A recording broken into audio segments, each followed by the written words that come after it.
Jay Crawford, Adam the Bull, Garrett Bush, and so many big names, it would take me hours to say all of their names.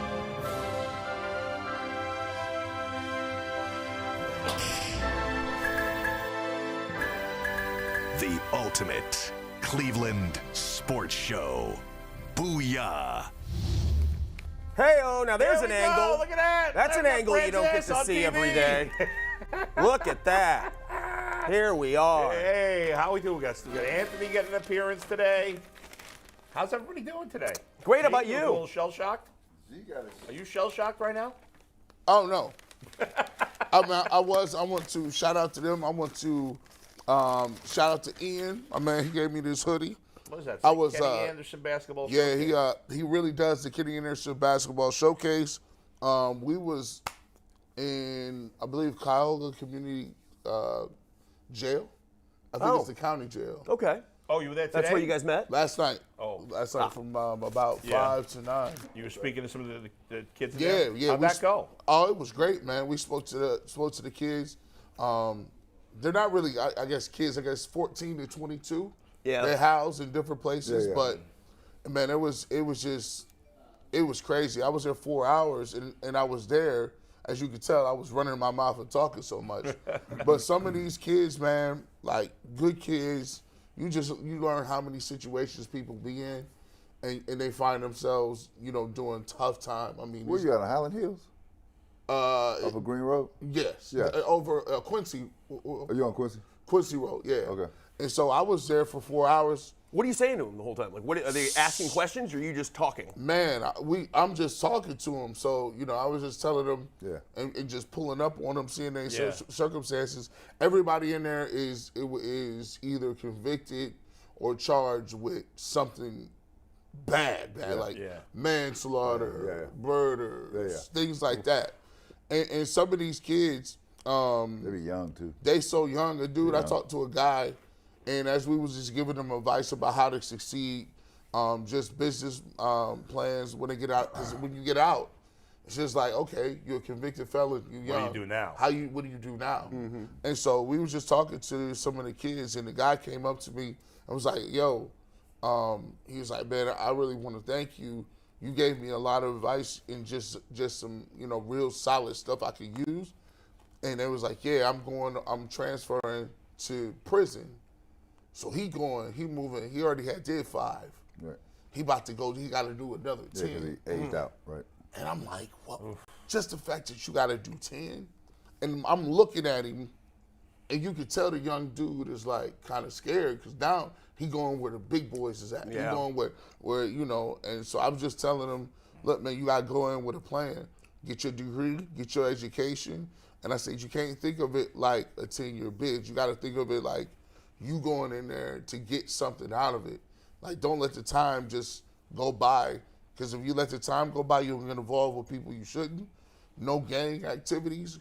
Go in there, stay to yourself, find you a program where you could be in the kitchen, where you're doing some different things, maybe the wood shop, and just continue to build because they'll look at that and say, okay, you got some good behavior. Got some skills. We can take that and you may be able to get parole earlier. But, man, a lot of those kids is doing tough time. But you'll be surprised. Some of their stories is like, wow, how you end up here? Yeah.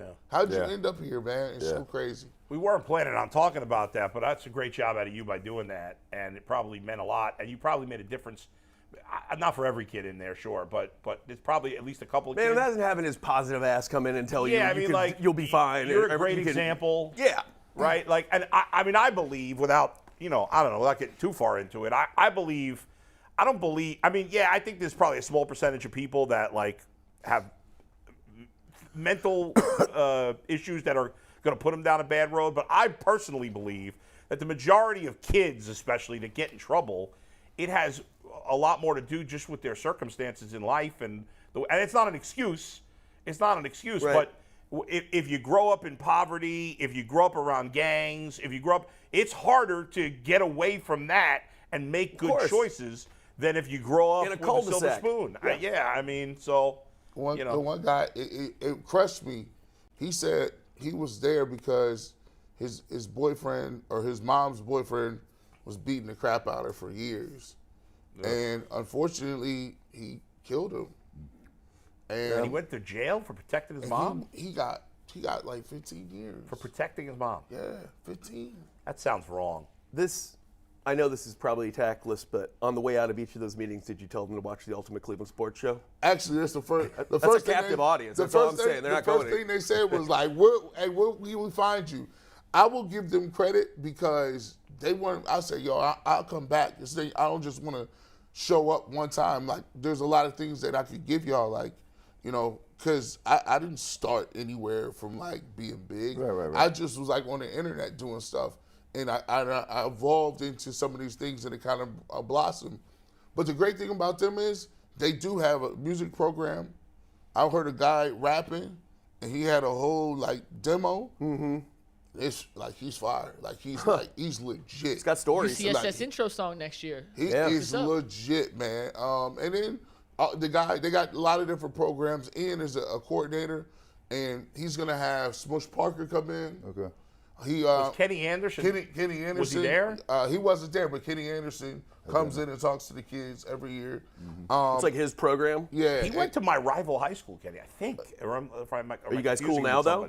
No, not at the same time as me. But. They knew somebody, Dennis Hobson. Because they're all together. Kenny Anderson and Dennis Hobson, they're real good friends. They mentioned that. So, yeah, look, it was. It ain't the first time I'm going to do it. I just be passionate about it. So good for you, man. Kenny Anderson did not go to my rival high school. Update: Kenny Anderson did not go to Bull's rival high school. I knew he was from New York. I thought he went to Lincoln High, but that's a great job by you. Stay in the community, G. Keep doing that, right? Because we do this thing every day, and there's another set of folk out here that always need some guidance. They don't get the breaks that some of us get out here, right? Yeah. And they just need a break, right? Right. Some of them here have to clean up their act a little bit, but yeah, listen, I believe every soul is worthy of redemption. Yep. I don't know if they'd want me, but I'd be happy to go with you if you want me to. Ian, they'd be happy to go. Yeah. Because these people, you'd be surprised. These kids, they face lit up when you came in. Yeah. Because they don't got visitors, family members, nothing. Yeah. So for you just sitting down there, and then most of the time I'm just talking to them, like regularly, like, yo, this is, just about different things. And they ask really great questions because a lot of them are in there thinking about, okay, the questions, how I'm gonna make it, what's my next steps, because you get out and everybody talk about will stay out of trouble, but let you not be able to pay your bills. Right. You got a daughter or son that need milk. You ain't got no credentials. You didn't graduate. What you think people gonna do? They're gonna be right back to what got them there to start. Right back on you. So right back on you. Right back. When people are in trouble, whether it's kids, adults, whatever, when you get in trouble and you end up in jail, I mean, the world's a better place if we're helping the people in prison to improve their lives. So when they get out, I mean, but as long as we have for-profit prisons in America, which we do, it's going to always remain a problem. What charitable things did you do last night? I did nothing. I did nothing charitable. I feel very little, very small. You set up an Xbox controller. I did. I set up my son's second Xbox controller and played Madden with him. That was. You spend some time with your son. That's important. He'll be a productive member of society. I went to Gunselman's Tavern and I had a really good hamburger. They have great burgers. Yeah, they do. Underrated burger joint, Gunselman's Tavern. We had different evenings, but yeah, we all did stuff. Good for you. That's a great job. And it's important to talk about these things in the holiday season. Obviously, this is our last show of 2022. It's been a treat for me and to work with all of you guys here. And we've had a lot of fun over the last, 8 months? Yes. It don't even feel like 8 months. Right? I can't believe this has only been here 8 months. I know. This is crazy. In some ways it feels like longer. In some ways it feels like it just started. Yeah. It does. Seems very quick. Yeah. Yeah. So, unlike this interminable Brown season, which seems extremely long. Doesn't it seem ever? Yeah. But now we can't. Now I'm like, let's get to next year. It is funny. Polk puts it in perspective like that. The Brown season's only been going on for half of UCSS. Yeah. I think back to May. That feels like yesterday. Yeah. September when the Jet season started. Browns. Eternities ago. Seriously. Jets, by the way. We experience time differently Jets depending season. upon how you Well, 'cause the perceive Jets that time lost week 2. and the type of experience you're having during that time. Right. Yeah. Since the Browns is so painful, obviously it feels like we have to endure it more. Right. Whereas our time that we've gotten to spend with each other over the last 8 months has been so been delightful fun. that it Yes. has flown by. Have you ever noticed where it seems so clear what needs to be done? It's clear. I mean, to me, I look at it, it's clear to me. Clear as day. I might not know the every X, Y, and Z, but the parameters of it, I understand what it is. And sometimes I'm always wondered why people who are in the mix with it every day. They can't see it. I mean, they're oblivious to what's going on here, right? And then I tune around, I listen to, I try to fill myself with other viewpoints, right? And I'm hearing talk yesterday like, we're so disappointed in Watson. I'm like, you disappointed in Watson? What are you talking about? We're not even here yet. Mm-hmm. I mean, we just want progression here. I think you said it the other day, Adam. Yeah. The thing that we blinded ourselves by thinking that he was going to come out the can. Yeah, we did. Yeah. We And convinced ourselves no big deal. It was unrealistic. Yes. It was very much unrealistic. And he's playing better. Right, he's playing better. It continues to improve. Right. But to think there would be no rust after 23 Here's my months. question, though. Shame on us for How thinking did we that. really miss it that bad? I mean, weren't there other examples in history of quarterbacks who had this much time off? I know that we're homers. Mike, I know. Mike, we're that thirsty. Yeah. It's been a long But you guys time. are pros. You You're know what? pro. You should know better. I should. You should tell us. And I thought there'd be some rust, but I didn't think there. Listen, I think he's making his good progress, but I think we all thought it would happen like that. And part of it is it's not just him, right? Like you look at the statistics for last week, considering the weather conditions. Yeah. He played a pretty good game. Right. If Amari Cooper catches the ball in the end Yeah. zone and they score a touchdown instead of a field goal, and then either DPJ or Njoku catch a touchdown that last drive, well, all of a sudden he's got 3 touchdowns. And we're forgetting the misses. And we're forgetting the misses, and it's like, well, he threw for instead he's throwing for 195 on and it would be less passes because they wouldn't have had to throw as much on that last drive because it would have been a different score. Remember, he threw, I think, like 4. Everybody's talking about how much he threw last week. I think he threw 14 passes on that last drive, so he had only thrown the ball. He threw 17 passes when they were down by a touchdown. Right. And so in fact, they had run the ball. I think all on first down. They ran it on first down almost every time until the final 2 minutes of the game, except for 1 or 2 times. I know we're just this is the excuse parade right now. Yeah. We're letting them all out. Sure. But we can't just ignore the fact that one of those games was played on what was essentially the ice planet Hoth. Star Wars reference. Right. You're yes, welcome, but everyone. again, those were horrible conditions. Considering the weather conditions, the lack of throws he made till the 2-minute warning, and the drops. Right. The more I think about it, Watson played a pretty good The game. whole point is we can't look at this body of work. Anyone No. trying to look at this small body of work and pretend like it's representative or No, this small body of work. We won't see the real deal till next year. I mean, there's a lot of work that needs to go on between now and training camp next year because he's got a lot of work to do to get back. You just don't come back off the rip where you were. You got to work your way back. But I want to say this though. Yeah. And I was having this I was doing the Cavs game last night with Mike Steiner. I said, you know what dawned on me, G, was this. And I'm listening. We make every excuse in town. At some point, people have to be held accountable for the stuff, right? I'm a guy who's been around. I've been around. There's some coaches out here that can't coach talent. They do worse with better talent.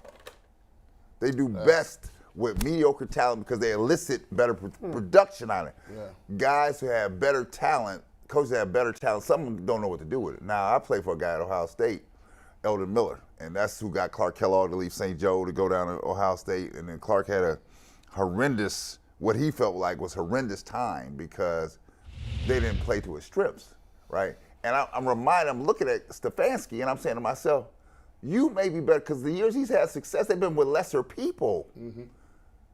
You don't see no superstar. Every time you had somebody that was supposed to be a superstar, you got nothing. Odell Beckham. Mayfield looked like he regressed. Now it looks like he's a little resurgent. It's only been a couple games. Now I'm wondering myself when I watch Watson, I'm like, is it him? That's the fear. Or is it you? That's the fear. The fear of it all is sometimes when you got coaches, sometimes when you can put a player and you simplify things and you get it and they're like, okay, cool, you're gonna run this and you're only gonna do this. It makes those lesser players look good because they're within restraints, but there is no room for improvement. They hit a plateau, that's what they're gonna be. When you have a superstar, what superstars make you do, they make you get outside of your comfort zone. Because their skill set is something that's special that you can't just cookie cut. You can't Madden it. It's not Madden. You got to feel the best way to go about. It's like I say it's like high school coaches, right? All around this country, high school basketball coaches are the worst coaches in the game. You know why? They'll get somebody over 6'5", and they'll be like, "You're a post player." Every player over 6'5" is not a post player. If LeBron James was not able to have the ball, or Kevin Durant was not ever having the ball, they would say, "You're too passive. I don't want my big guy shooting threes. Get down low and post up." Well, no, that he has transcendent talent. That man is better than everybody. Don't put little Billy out there who's 5'10", and because he's 5'10", he's a guard. No, LeBron is everything on the court. And there's a lot of people that don't understand that because their knowledge and concept of the game is already. I would argue, guys, that first of all, I don't know how Odell Beckham is rarely healthy since his early years with the Giants, and that factored into his time here. Now, his best stretch was certainly the playoffs with the Rams last year. Was his best stretch because when he first went to the Rams, he wasn't putting up big numbers. He did have some touchdowns on a significantly better offense, an offense that won the Super Bowl with a quarterback that was playing at a Hall of Fame level, playing next to a wide receiver that was playing at a Hall of Fame level. And with the Browns, he didn't have that. Now, I think Odell Beckham's failures ultimately in Cleveland, yeah, I could put some blame on Kevin Stefanski. I think I could also put some blame on Baker Mayfield. I think I could also put some blame on Odell Beckham. I don't think Odell Beckham gets a pass completely for his time in Cleveland. His catch, he dropped a lot of balls here. He was much worse at dropping balls here than he was with the Giants or the Rams. I've always fought against this. Statistically, Odell Beckham Jr. had 2 drops while he was here. That's just what the stats say. If I'm going to believe in stats, I don't know. If I'm going to believe in analytics and stats, I got to believe what the stats tell me. The stats say he dropped 2 balls. Second of all, I had a problem with everybody else having a problem with showing the fact that he was open. So, like, why would you be mad? People are like, he should have never said he was open. Well, no, that showing you are open is showing I'm doing my job. Yeah. It's either the coach or the quarterback. No, here, and I want to say this here. They wanted to handle that. The point I made was this. Yeah. It's not, this don't take away from Stefanski being a nice person. He's probably a nice guy. There are some coaches out here that cannot survive, cannot coach well with talent. I just don't think we know that yet. Yeah, I know it very well. He hasn't had enough talent. They've had Nick Chubb. He's coached Nick Chubb. Nick Chubb has played great. That's one person. I've been around. Who's the other stars here, he's had? I'm just saying here. Listen to what I'm saying to you. There are coaches that cannot coach. I agree with you. Talent, but they have one that's coaching. Where's the proof for Stefanski? I don't think the proof is in the pudding here. It's win loss. This is win and loss here. But he's got a winning record with nothing but bad quarterbacks. I don't consider here. That's the difference between you and I. I don't consider 24 and 22 a winning record. It's nothing. Well, but that's nothing to me. How many coaches do you think would have a much better record over the last 3 years with the Browns? A ton. A ton. Come on. A ton. I'll give you 10. Can I present just a number to the equation real quick? Yeah. And I had no idea. I just looked this up. Yeah. I'm actually shocked at this. How many games last season do you think Odell Beckham Jr. had at least 75 receiving yards? In the regular season? Regular season and postseason. How many games did he play? I would say 3. How many He played for the Browns real quick. He played 1, 2, 3. He played 6 games with the Browns, and he played 1, 2, 3, 4, 5, 6, 7, 8, 12 games with the Rams. He didn't put up big yardage with them. No, I'd say 3. G? 5. I'm going to go 2. G, you're right. 5. 3 of those came with the Rams, 2 of those came with the Browns. Yeah, he didn't put up he was scoring more touchdowns with the Rams. He did score more. But I'm that's just because saying. he was on a much better offense. Yeah. No, Right. so I'm he just wasn't, saying. He wasn't playing across like the Cooper Cup. He was better on the Rams, definitely. Yes. But he wasn't playing like a star on the Rams. So humor me. Yeah. What if I'm right? What if Stefanski cannot elicit? Here's the problem when you have better players. You have to coach less. It's different how you coach. Now I'm giving you counsel because I have to rely on the fact that you've got talent and you're going to be able to make some plays. And it's uncomfortable for people because I'm not. This is not basketball, Brad. No, It's different. It's not the same. You Adam, call the same. plays. The coaching, coaching is coaching. It's not the same. It is It the is same. Watch, so It let me is show the you how- same. Let me show you this. If you got an elite quarterback, it's the same. Yeah. Peyton Manning, he called whatever you want to call. Run, pass, whatever it is. He has the ability. A play will be called, and then Peyton can change it if he wants. Which I'm sure Watson will have the same thing. Here's another thing too. Yeah. You also have a quarterback who's seeing the field the different way. He can come in and say, "Hey, what our plan, our scripted plays, them ain't gonna work today." But see, you're saying that as if Deshaun Watson's not allowed to do that. I don't think that will be the case. Well, here's what we're saying. Yeah. His autonomy and what he's able to do is way different from what Jacoby Brissett would be. Jacoby Brissett, when he gets to the line of scrimmage, it's run that play. Right. Yeah. Baker Mayfield, Run that play. Run that. Don't Right. you be audible. But you're saying as if Stefanski hasn't let Watson do that. A, we don't know, and B, it's only been 4 games. Is your concern more one of attitude that he isn't someone who inspires his players? Oh, Is I that think- the concern? I think that's obvious. But I'm saying, is that the main concern, Well, or is it inability, or is it inability to inspire? Mike, I think his ability to elicit top performance out of people is obvious. So that's If inspiring. you've been in sports, you know it. I mean, it's real clear.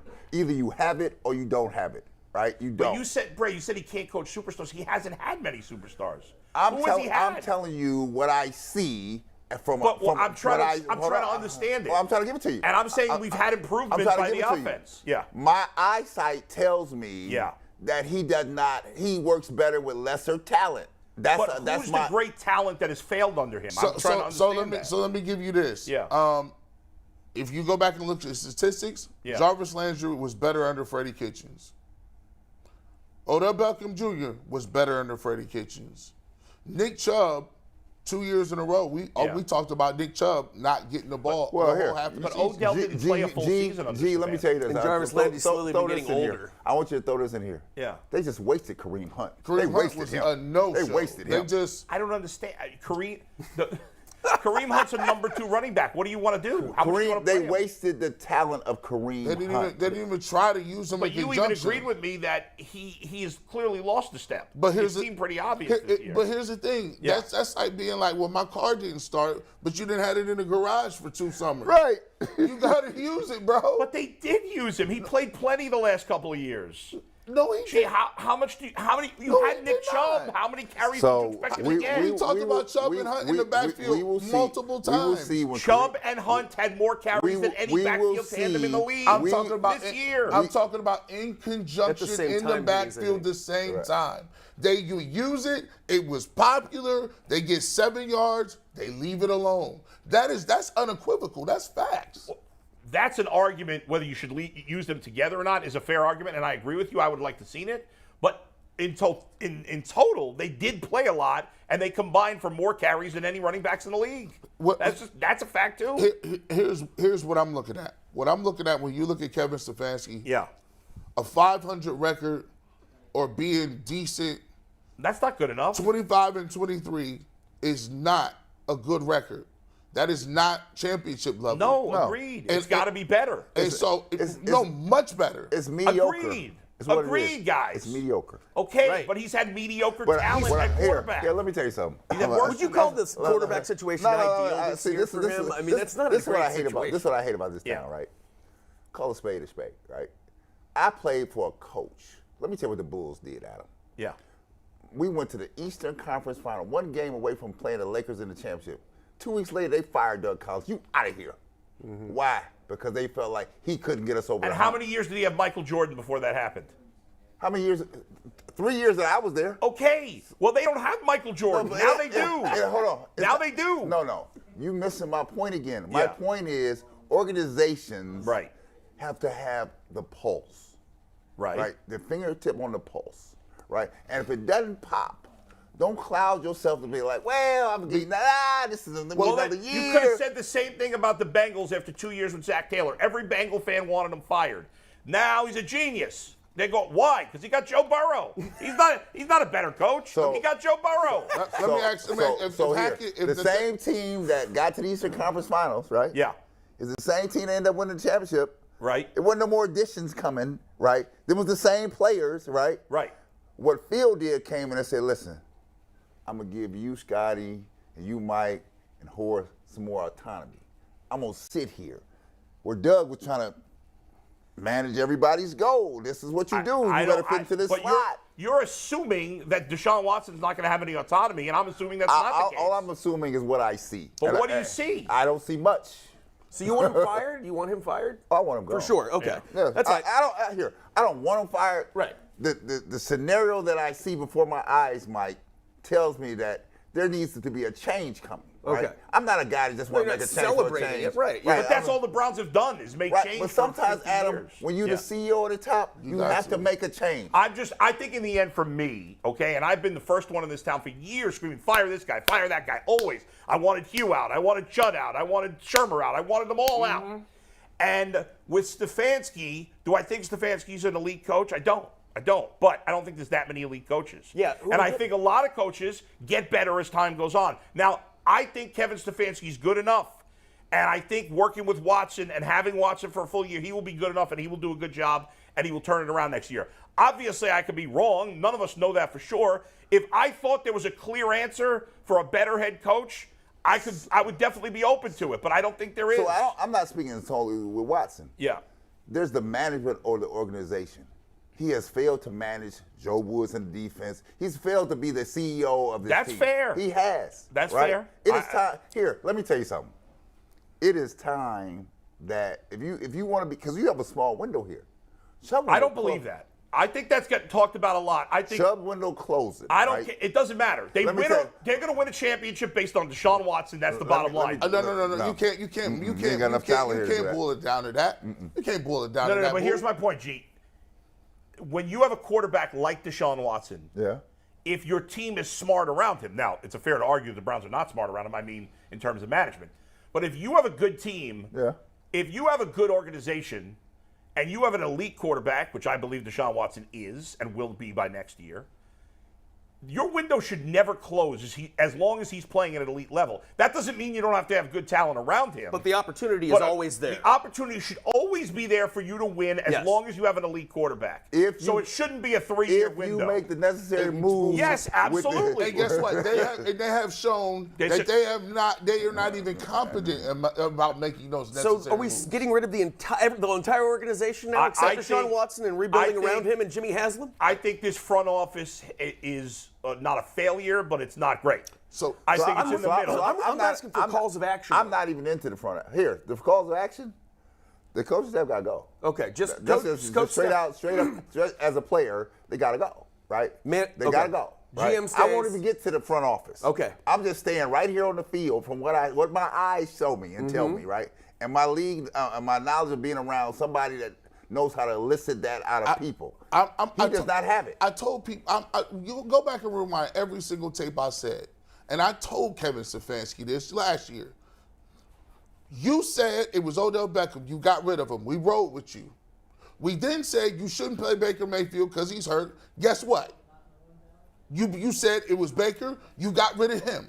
Now, guess what? You got this year. If you're a fool if you think you're not next up on the evaluation timetable. He is. So my thing is this, and guess what? He has not made the moves necessary to say that he is completely all in on winning. Because I always say it, and people can't refute it. They give him passes for it. To me, it is almost an defiable offense based on him having Joe Woods still in the locker room teaching something. That's fireable in its own. I think that's the most egregious failure by the Browns, is that they haven't already made changes to the other coaches. Is that Stefanski's call? I assumed it was, although we were just hearing from who told us they think it might not be. I don't know. Here's the other thing. Yeah. Is it me or is my eyes lying to me? Right? His players are slowly defecting on him. the shenanigans with Myles Garrett last week, that was a de facto. Yeah, okay. Screw you. Screw you. That's what that was. That's what that was. That's what that was. And as a player, Was it? Do you know that? Like, do we have that? No, I'm just saying what I. That's the way it seems. Yeah. It appears that way, but It does. That's nothing that someone told you or anything. well, here's what I'm gonna say about that. When you get to be a player and you frustrated, Yeah. You start acting out. and you, there's no recourse. You start acting These out. guys, it's no accountability for what we running or calling. I'm busting my tail out here. I'm hurt, and these stupid game plans keep coming up every week. Everybody in my community is like, "Why don't you guys make adjustments?" You got coaches saying it was hard because players went. When people make comments like that, that means you're incompetent. And when people are over you that are incompetent, the only way you get people's attention is to start acting out and doing stuff. I ain't showing up to that. Why I'm going to show up to that? We all talk about it. If you want accountability in your building, if you want players to play hard, they got to know that they got the same energy for the players as the people you put on that staff. There's some accountability here. So when you talk about real accountability in professional sports is this, right? You have to hold people accountable. Now you look around this league, and how many people got snatched out of prominent positions? Hack it. Because halfway through the year, get up out of here. It wasn't going right, right? That's the only thing they understand. What do you mean it's me? Oh, it's Bye. you out. Speaking of accountability, though, don't the players have some accountability to play as hard as they can, regardless, or they got to pout like this? Mike. Players have to be managed, right? When you making $1 million, $2 million, $3 million, I ain't listening to what you talking about. Only thing I understand That is sounds that like a you problem. it ain't a you problem. You have to. This prove is how it works. You have to. This, prove- we not in. This You- not Ohio State you anymore. have to- Yeah, Chuck I mean, listen, it is. That's one guy. Okay, I'm just saying Myles people are Garrett was capable of it. Myles not Garrett. pouting. I said before I didn't. I mean, I think highly of Myles Garrett. I don't like the way he handled the situation. I think he's made two bad decisions this year with the reckless driving and this situation. He was held accountable. Yeah. I think it's very fair to argue that Joe Woods has not been held accountable. I think it's a fair argument. I think that's the biggest. That I think. And I mean, it's just. And for you, why? Can you tell me why? I is have he no still good here? answer. Would you tell me why he is still here? I think Why, Mike Joe Woods is Lucas still here? might have the answer right back there because What's he has up, a Mikey? place that has all the answers. I don't know. It's I a have good a sheet discussion. that may tell us the answer. We're going to bring Won't be the DQwell in last here. time. Good debate, guys. And as we bring in DQwell Yeah. with this, we're going to remind you guys that our Browns Talk is sponsored by Cuyahoga Community There College. it is. There There it is. you That go. was Got it better. right. Look Last at time in that. 2022, how to do it right. Tri-C supports their students financially, professionally, right. and personally, opening up doors of endless possibilities, including why they're not being held The accountable. biggest jewel Tri-C in the is where county. the future starts, and it starts right now. Classes begin January 17th, 2023. And DQwell, welcome back. What's up, dude? DQwell, what's up, buddy? What's going on, fellas? How are you? My up? boy What's up? DQ, what's up, baby? Oh, none much, man. Getting ready for the holidays. That's all. How you feeling? I'm feeling all right. You know, I'm actually walking without the crutch right now, so I'm in the boot. So you know, every day gets better with this Achilles. And Christmas was great. My son had a great time. All he cares about were Beyblades. I don't know if you guys know what the heck that is, but some toy that spins around. Oh Yeah, yeah. I bought that for my son a he's few years great. ago. I don't know what your I have to. Can I interject myself really quick? Because I Yeah. heard the conversation That's about. a nice hat you know, got on. Oh, appreciate it. You know, I'm getting ready for the Duke Mayo Bowl this evening. Yeah, 12 o'clock. Yeah. Oh yeah. So I mean, the whole Kevin Stefanski argument. Brad, I understand what you're saying, but I also have to side with Bull on this one. I think you keep him. I don't think he has done anything to have. Anything he's done up until this point is a fireable offense. I mean, you look at this year as a mulligan. You look at everything that he's had at quarterback. You look at all the things that the biggest overall reason to me is just that guy right here, Deshaun Watson. Mm-hmm. This was a collective effort this was an organizational pick in terms of the head coach, GM, ownership to say, you know what, we're going to bring a guy in that we think you can work with. So just by the mere fact that Deshaun Watson is here, they're not going to blow everything up. I think what needs to happen before we get to Kevin Stefanski and him being and seeing whether or not he's the right man for the job, I think you have to look at the defensive coordinator standpoint. I think there's a pecking order. Obviously, the defense underachieved mightily this year on top of, having guys off the street play linebacker and all these other different external factors. I think you got to start there. I think, without a doubt, in my opinion, Joe Woods, even though I hate to have a man lose a job, but he's not the guy for the job. He's not coaching inspiring football. He's not having his assistants do the job. So I think clean slate on the defensive side of the ball. Now when you get that fixed and you adjust it, and if things don't work out, now you have to start to work your way up the ladder and say, you know what, Kevin, you keep swinging and missing. It's not working.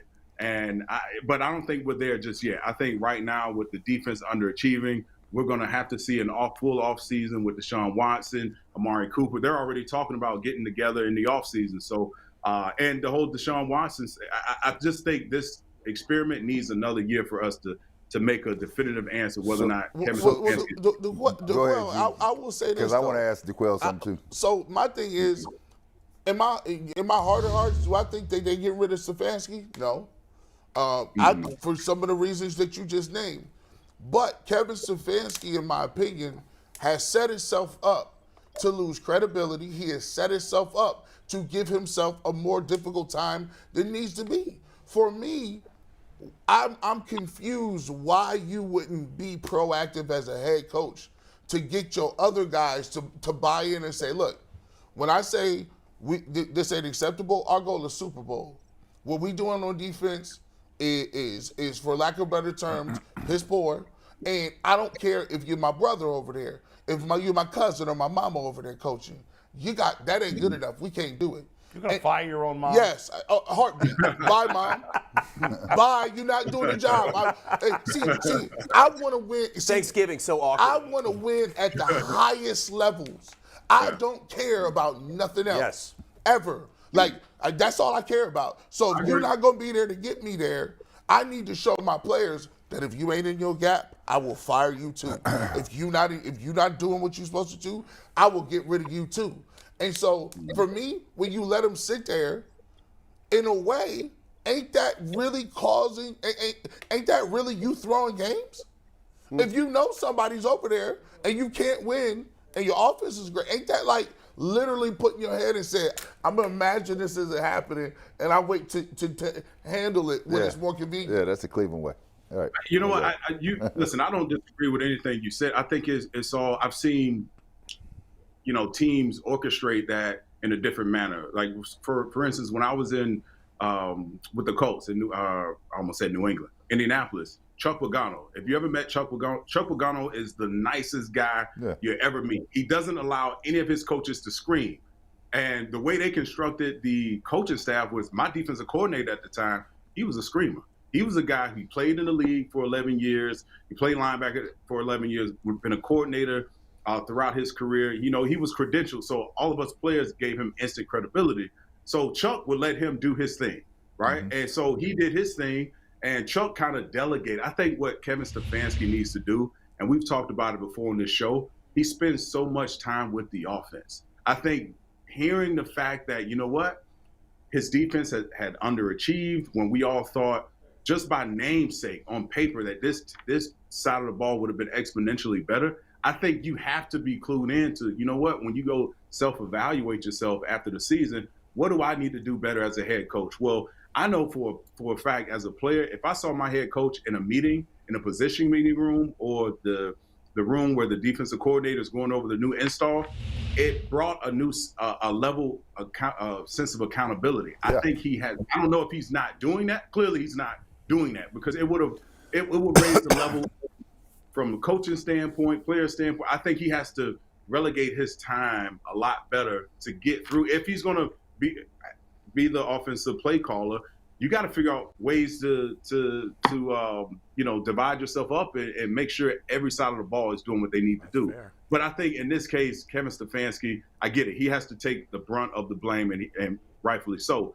But if you go hire somebody who is a head coach in a sense, in a coordinating role, I think that alleviates some of the pressure that he has to spend with that side of the group. I think they gotta figure out that. I'm a little sensitive to just blowing everything up because I went through so many head coaches, and it's so difficult to relearn a new system and a coaching philosophy, and guys get moved here and there, and it's just here we go again type of situation where it's revolving doors at the head coaching position. But I do think next year, if we're having the same conversations about this team underachieving, then it's unequivocally, in my opinion, it's time for him to get out of here. Hey, DQwell, we're all on the same page on that. let me come at you a different way on this. I want your take on it, right? Mm-hmm. So there are some organizations, you know, in sports do this, right? They don't wait. They don't pull the trigger. When they see something that don't look right, they go make a move about it, and whether you agree with it or not, right? We have a tendency in this town to just keep waiting and waiting and talk about next year. There are some things about Kevin Stefanski that should be occurring. I know you see that they're not occurring. When does it become a problem? Because it's a problem. I agree with you, Brad. I mean, listen, I would love to play for an organization who, if they saw some, a kink in the armor, you know what, let's make a move now before it gets worse. It sends the message to the rest of the players, the entire organization. We're about winning and winning only. If we don't think you're in that equation, then we get rid of you. We move on. Because DQwell, this thing with Miles is slipping away here. Yeah. You can see it. Yeah, and it probably comes to a button head in the locker room because Miles is probably expecting something to occur, and it's not occurring. This is the pushback you get from players in unobvious ways to the fans, the things that go on behind the locker room that they don't see. And this is what I'm reading underneath the surface. To Brad's point and to your point, I mean, I think you were alluding to this already. It feels like the Browns need like a Wade Phillips, like that. Whatever. Like, they need a veteran defensive coordinator. Joe Woods is a young guy. They need a veteran defensive coordinator who hopefully has been a head coach, whether it's Mike Zimmer or Wade Phillips type or Brian Flores. We talked about that earlier this week. They need a guy who's going to come into that defense, who has head coaching experience, who's going to be respected by the players, and has got to be a kind of a kick-ass guy because the Browns, they don't have that killer mentality on the defense, it seems like. Right? So they need that type of guy, don't they? That only makes sense because if the head coach is play calling, he's spending. I think you guys had Mary Kay Cabot on earlier this week, and I saw a little bit of that show, and she talked about her conversation she had with Deshaun Watson and about is there anything that he noticed about Kevin Stefanski that he didn't necessarily already know, and her response was, Deshaun said he was surprised that the head coach spent so much time in the position groups on the offensive side of the ball. That there alone lets you know, again, you need to go hire a veteran guy, as you alluded to, Bull, that has, head coaching ability that, you can, it's like a prime time back in the day. Deion Sanders, you didn't worry about that side of the field. If you go out and get a Wade Phillips or someone to that capacity to run your defense, essentially you can do the same thing. You know what? I don't have to worry about it. He's going to take care of that defense. Obviously, you want to put your imprint on it and be around. But for the most part, if you're play calling, you need a veteran guy that can handle that side of the ball so you don't spread yourself thin. Yeah. But again, who is that guy? Brian Flores, you mentioned this a great situation. I can think of some guys who were a guy named Billy Davis. He's a linebackers coach with the Arizona Cardinals. Yeah. He's one of the smartest guys I've ever been around. Ray Horton is another guy that comes to mind. I know he's been with the Browns. I remember him. Two previous stints. He's probably one of the smartest guys I've ever been around. But here's the most important thing. He can coach personalities. Like the Myles Garretts, whoever walks in the building, he can coach a personality. And so the other guys fall in line. So that to me is the biggest caveat of it all. You can go out and get someone, but if you can't coach the big personalities, then we're wasting our time. Hey, DQwell, just answer, and we were talking about this earlier before you got on. Some coaches can't coach talent. You know that, right? The more talent they get, the worse it is for them because they feel like they're losing control because the more talented people, they're spontaneous, right? And you have to sit back and ride with them. I see that out of Stefanski. I don't see him flexible enough to be able to sit there and take that, right? Because you got to sit there and take it. Yeah, and that's why I think it's very important to identify that from a GM standpoint to say, you know what, he isn't the guy that can just galvanize everyone. But if you like what he does from an offensive standpoint, how do you pick up the slack, right? So you go out and get other guys who knows how to motivate talent, who from a position standpoint, it's no different than on the football field, where you have guys at every level. Some guys lead in different by example, as opposed to standing in front and rah-rah speeching and all those type of things. So as an organization, I've always been clued into, you know what, if you don't have the guy if you have leaders who lead by example, you need one or two guys that can lead by motivating, by getting underneath for guys behind and telling them the truth. And you know what, we need you, or you need that type of guy. Like DQwell Jackson. Like DQwell Jackson. To that point, DQwell, like, how do you handle a situation like in a perfect world when you were on the Browns? Like, you were, if not the best player on the defense, you were one or two best players on the defense the entire time you were here. So, like, we want, like, in a perfect world, it seems from an outsider's perspective, I'd want my best players to be the leaders. But Myles Garrett is obviously the best player on the Browns, but he's a different cat. Like, he doesn't seem like that rah-rah guy that's, like, screaming at everybody. And what the hell are we doing out here? I don't know. So, does somebody else has to take that role? Can he develop into that, or is it just like, is that just not who he is? Yeah, that's not who he is. Yeah. If we hadn't seen it, if we're still talking about it at this point in his career, that's not who he is. Yeah. And quite frankly, it's very hard to be in that position because a lot of times when I was there with the Browns, and even with the Colts, guys didn't like me. They couldn't tolerate it. Yeah. And they learned to love it because I was consistent. Because I was working harder than everyone else, and I demanded you work equally as hard. And so it's very hard to do that. And so to the Myles Garrett point, he's not that. And so any other guy that's in that locker room, I think Anthony Walker was a voice, a different style of leadership that could, work with the linebackers in a sense, but that's what they're lacking. And it's so hard to identify someone that has the courage to say, Myles Garrett, you got to stop jumping these guys, like to hold him accountable. And I think Myles Garrett is that leader who would be willing to defer to someone else, knowing that they were a playmaker, knowing that they were consistent, knowing that they were going to work their butts off every single day, just as hard as, if not harder than him. So I think that's the caveat of it all. There's a lot of inexperience on this defense particularly, and a lot of guys that don't know each other in the last probably month of football, especially from the linebacker standpoint, who are they're picking guys up off the street. So you've got guys that are when you talk about coaches, right? There's different styles, and it depends on what your personnel looks like. So when you look at, you brought up Deion don't be coaching. Deion be motivating, right? His staff he took to Colorado, he wouldn't got coaches around him to handle his position. His job is to motivate the group and hold them accountable, right? Can Stefanski make the swap? Because the team needs to be managed. It needs to be managed, right? It don't need to be coached by him on the offensive side. He got to manage too many things. There's too many things that he needs to manage on a daily basis here. And he has to trust that other people are going to be able to do that. Now, like Joe Woods, he can't get it done. I mean, he'd be the first one out of here, right? And in any other position that can't get it done, does he have the strength within him to make those calls and say, can't do that. Gotta go. I don't care how nice you my friend, you my cousin. I got it. That doesn't matter. Yeah, that's fair. I think Kevin Stefanski is doing what he thinks he does best, is calling plays. And I think everyone would agree his management could be a lot better with this entire team.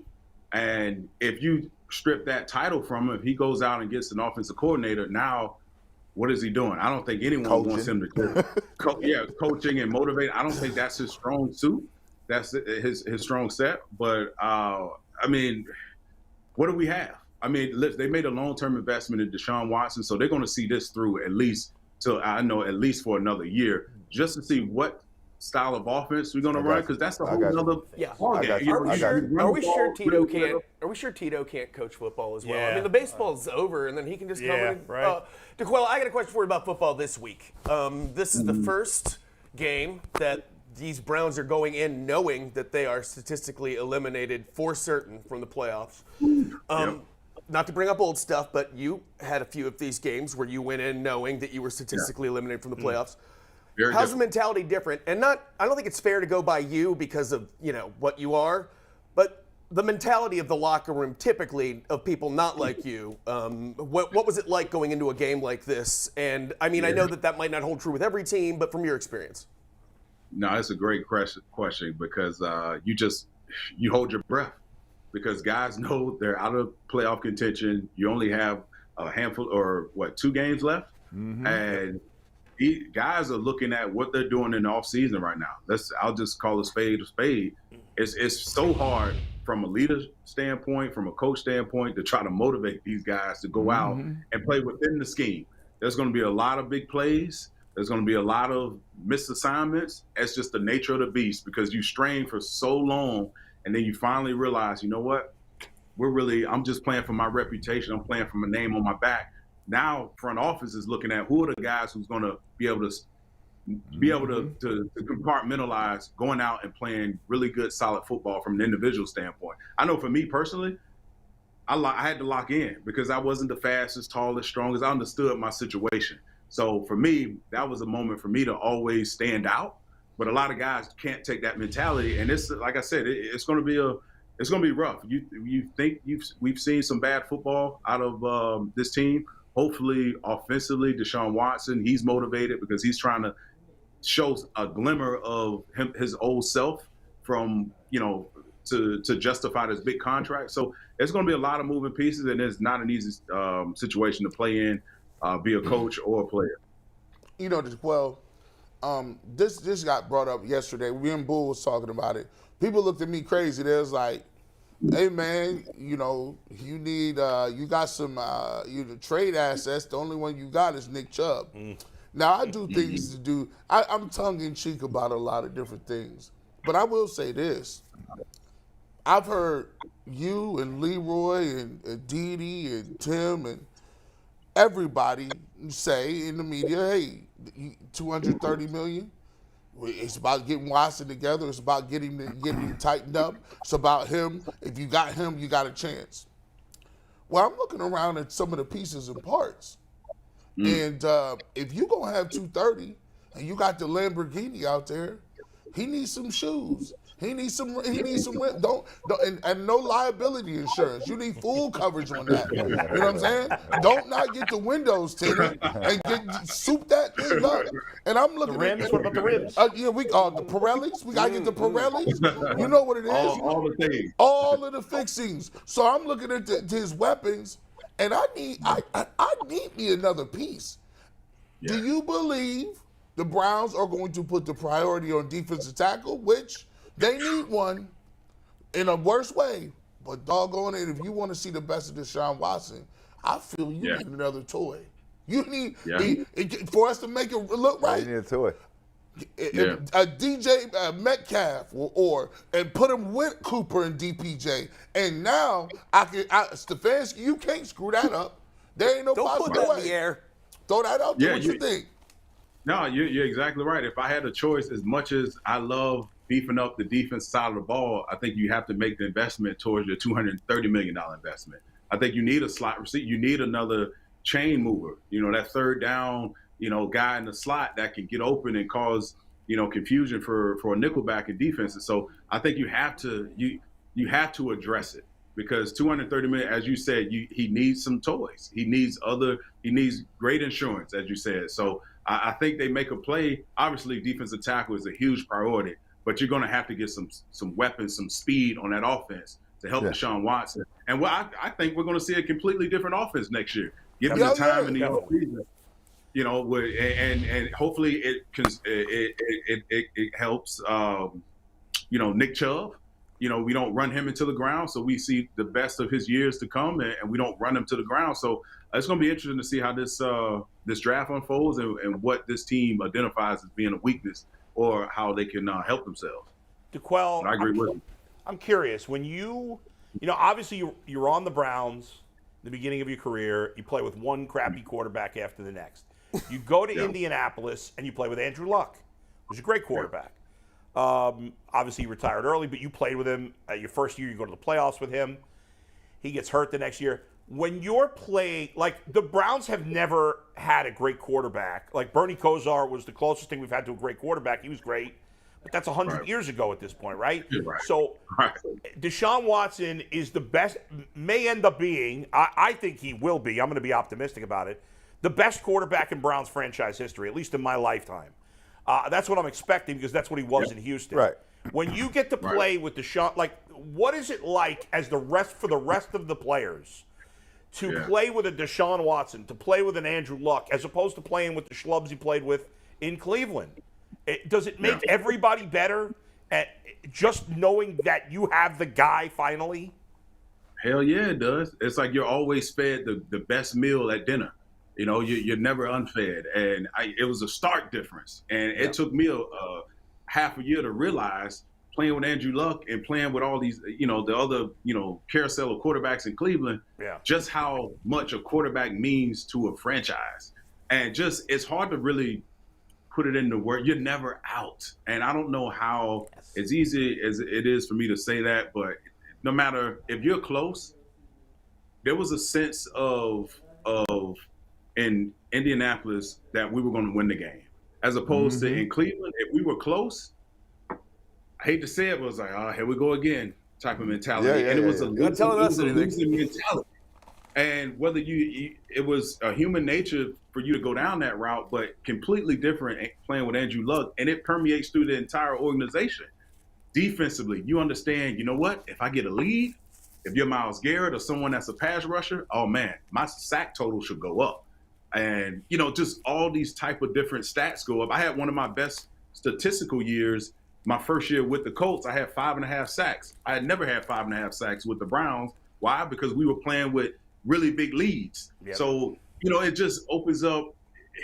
Listen, every defensive player I know loves it. Every offensive player obviously loves it, but it permeates throughout the entire organization, man. And it's something that, you're right, if Deshaun Watson can get back on track and show us a glimmer of his old self, next year could be dangerous. If they keep adding to his weapons and he gets on the right page and builds rapport with his offense, and David Njoku continues to ascend, this could be a dangerous football team. But you got to make it. You got to, obviously the other side of the ball is a huge focal point in the offseason. I love the point you made. It's like you always have a chance, right? Like earlier, Brad said something that I've seen a lot lately, where it's like, well, the Browns' window is the next 3 years because, Myles Garrett's getting old, or Nick Chubb, whatever. How many great years does he have left?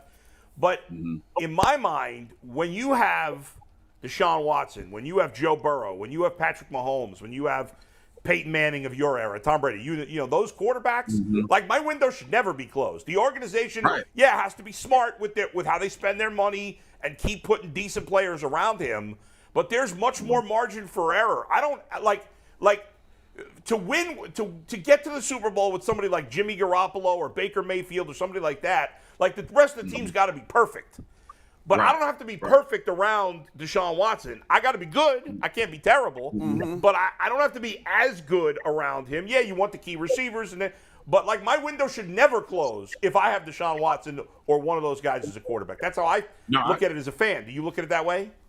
Yeah, I agree. I absolutely agree. You look at the conference. You got, within your conference alone, you have to be able to score points. Yes. Period. Yeah. In this league, and to play deep in the playoffs and hopefully win the Super Bowl. The days of a dominant defense, like the 2000 Ravens defense when they won with Joe Flacco, those days are long gone. You have to be able to play opportunistic defense at the right time, but you have to be able to score points all the time, and you have to be able to move the chains. So, I agree with you. With Deshaun, obviously, the one that everyone is a prisoner in the moment. We see this team really ascend the next 3 years. You look at the young talent, because after 3 years or so, contracts come into play. Can you keep this guy? Will you be? So all these different external factors come into play. But if Deshaun Watson plays at the level that we all think he's capable of playing and can really take this team to the next level, they have the pieces on paper. If the front office does right, we can really see some really big jumps from this team, hopefully, in the next few years. But I agree with you. As long as you have a guy that's healthy, arm strength is healthy, can still chuck the ball down the field, you always have a shot. DQwell, I know you, before I let you go, I know you went to New York, of course. I recommended some restaurants. I'm pretty sure you didn't have a chance to go to any of them. But did you have fun? The family have a good time in New York? Absolutely. Oh, my God. We took our son to see the Rockettes. He loved it. First time seeing the show, loved it. I fell asleep, of course. When they dim the lights, and they bring out the orchestra, that was a sign for me to go to sleep, take a little quick power nap. Rave review. No, we had a great time, great food. New York is always very festive for the holiday season. And actually, my son, the other day, he wanted to go back. I'm like, buddy, that costs money. When you get a job, you can do whatever you want, whenever you want. DQwell, What does the most interesting man in the world do for New Year's Eve? My guess is, like, are you going to get on a yacht and go out to some private island and go to, like, some Eyes Wide Shut masquerade party? Not this year. No, not this year? Not this year. No. Not this year. So we're doing one of our good friends. He's a chef, so we're going to do that. We're going to the 9-course meal, get fed, get full, and then we're going to a place up the street here where it's a new restaurant, but they have a live DJ. It's invite only, so it'll be a good time. Nice. Nice. Well, DQwell, Gotta hear some music. It's been awesome having you on all year. We'll look forward to having you on again next year. Not only was DQwell a great football player and a great analyst with us, he's most importantly a great human being. We love you. Have a happy New Year. Thank you as always. All right, DQwell. Happy New Year. Happy New Year, DQwell. Hey, G, Love you, DQwell. See you, man. Thank you, DQwell. Attaboy. DQwell Jackson, he's the man. He's the man. That's probably like what? I kind of name dropped DQwell with some of my old New York friends. I'm like, yeah, DQwell's my buddy. He just texted me about you know, something. Yeah. Now, DQwell's the best. He was on today at 11:01. Oh, yeah. He watched the whole. Yeah, well, he was watching when Mary Kay was on earlier in the week. He does the film study. He doesn't come in. You can tell. No, he's locked in. There's no doubt about it. Always has. I got to ask Brad and G this. Yeah. You got not a lot of time for this. Okay. Give me one quick answers, guys. After hearing from DQwell, do you feel any better about giving Kevin Stefanski a 4th season? Well, I think DQwell make you feel a little better. Well, I think DQwell's giving me the reality because I don't think the Browns are going to pull the trigger on it. No, they're not. They're but not. he didn't want them to either. Well, but now he said next year, different story, and I'm with him on He it. didn't just say they won't do it. He said he wouldn't do it. G, do you feel a little better or no? DQwell make you feel a little better about the situation? I knew they weren't going. They're not going. They was never going to not. No, we know that. But he wasn't just saying they're not going to do it. He wasn't just saying they're not going to. He was saying they should. Do you like this? We're using a real football player now to buttress your argument. We're like, say no to the real football player. Go ahead. I led the Browns in tackles. I'll say no to it all day long. This is not my philosophy. No, you guys don't have to change your mind. I wouldn't do it. I wouldn't do it at all. He just said, did it make you feel better? Yeah, no. Didn't make you feel better. The only way it make me feel better is if I see results. Yeah. Results. That's fair. We can do headcanon all we want. Like, That's fair. it sound cool. We might get it done. Coming up in I think one of the other segments, we doing a resolution for the that's Browns. coming up now, right? We'll do headlines. We're going to do resolutions a little later. Okay. We did promise that we got to do. We do have tease membership stuff. I was just going to bring that up. I love one on the same wavelength. Gee, we got to talk about memberships. You and I love doing the bonus content. Everybody loves doing the bonus content. Overtime. There's the starters tier for your emojis and your community posts, and G is always chatting with people. Doesn't matter time of day. I was mad. I was mad at Bull and at Didi. I was in the chat. What? I said, I'm tired of hearing about the Bengals and the Steelers. Tired of it. There's like, dang, dog. It was like 2 in the morning. There's like, why you still up, dog? Did you talk to them today about Still this getting or mad? specifically? Damn. And it's like, but I'm always in the chat in the tab, bro. You know, in the community tab, it never stops. That's why there's a different group of people that's in. There's a live chat. Yeah. Then there's the people that is in the comment section. Okay. Yeah. And then there's people who go back and watch like old shows. Yeah. Just to do the rewind to see how dumb we were back in the day. Because they trying to get you that I got you moment. So, right. so they still commenting on the other thing that was like, this take really aged well.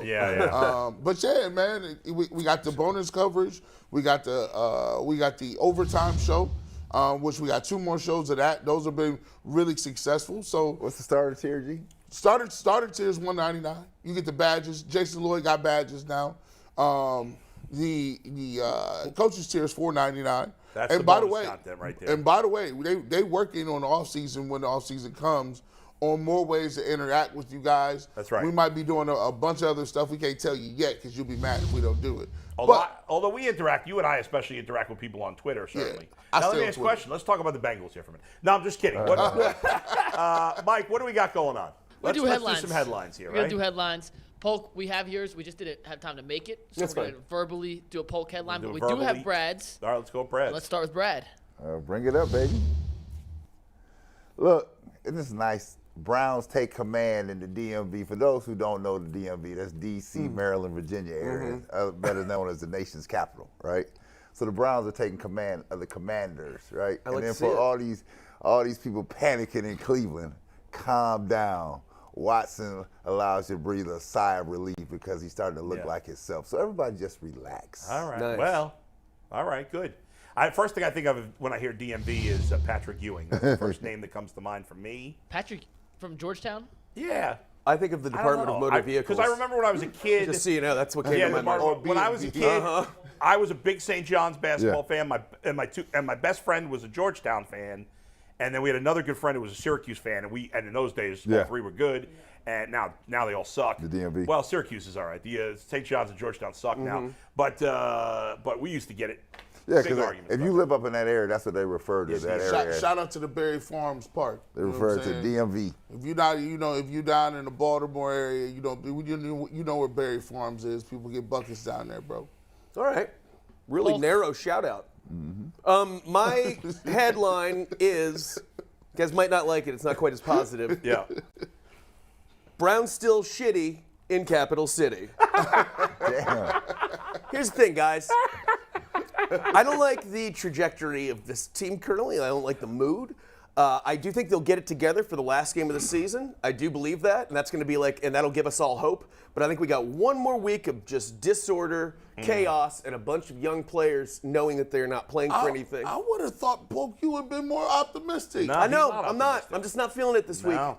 Hey. I'm just, I got a real negative vibe out of this team right now. I see. I got a negative vibe out of this team right now. I said 2 days ago, I'm the Duke of knee jerk.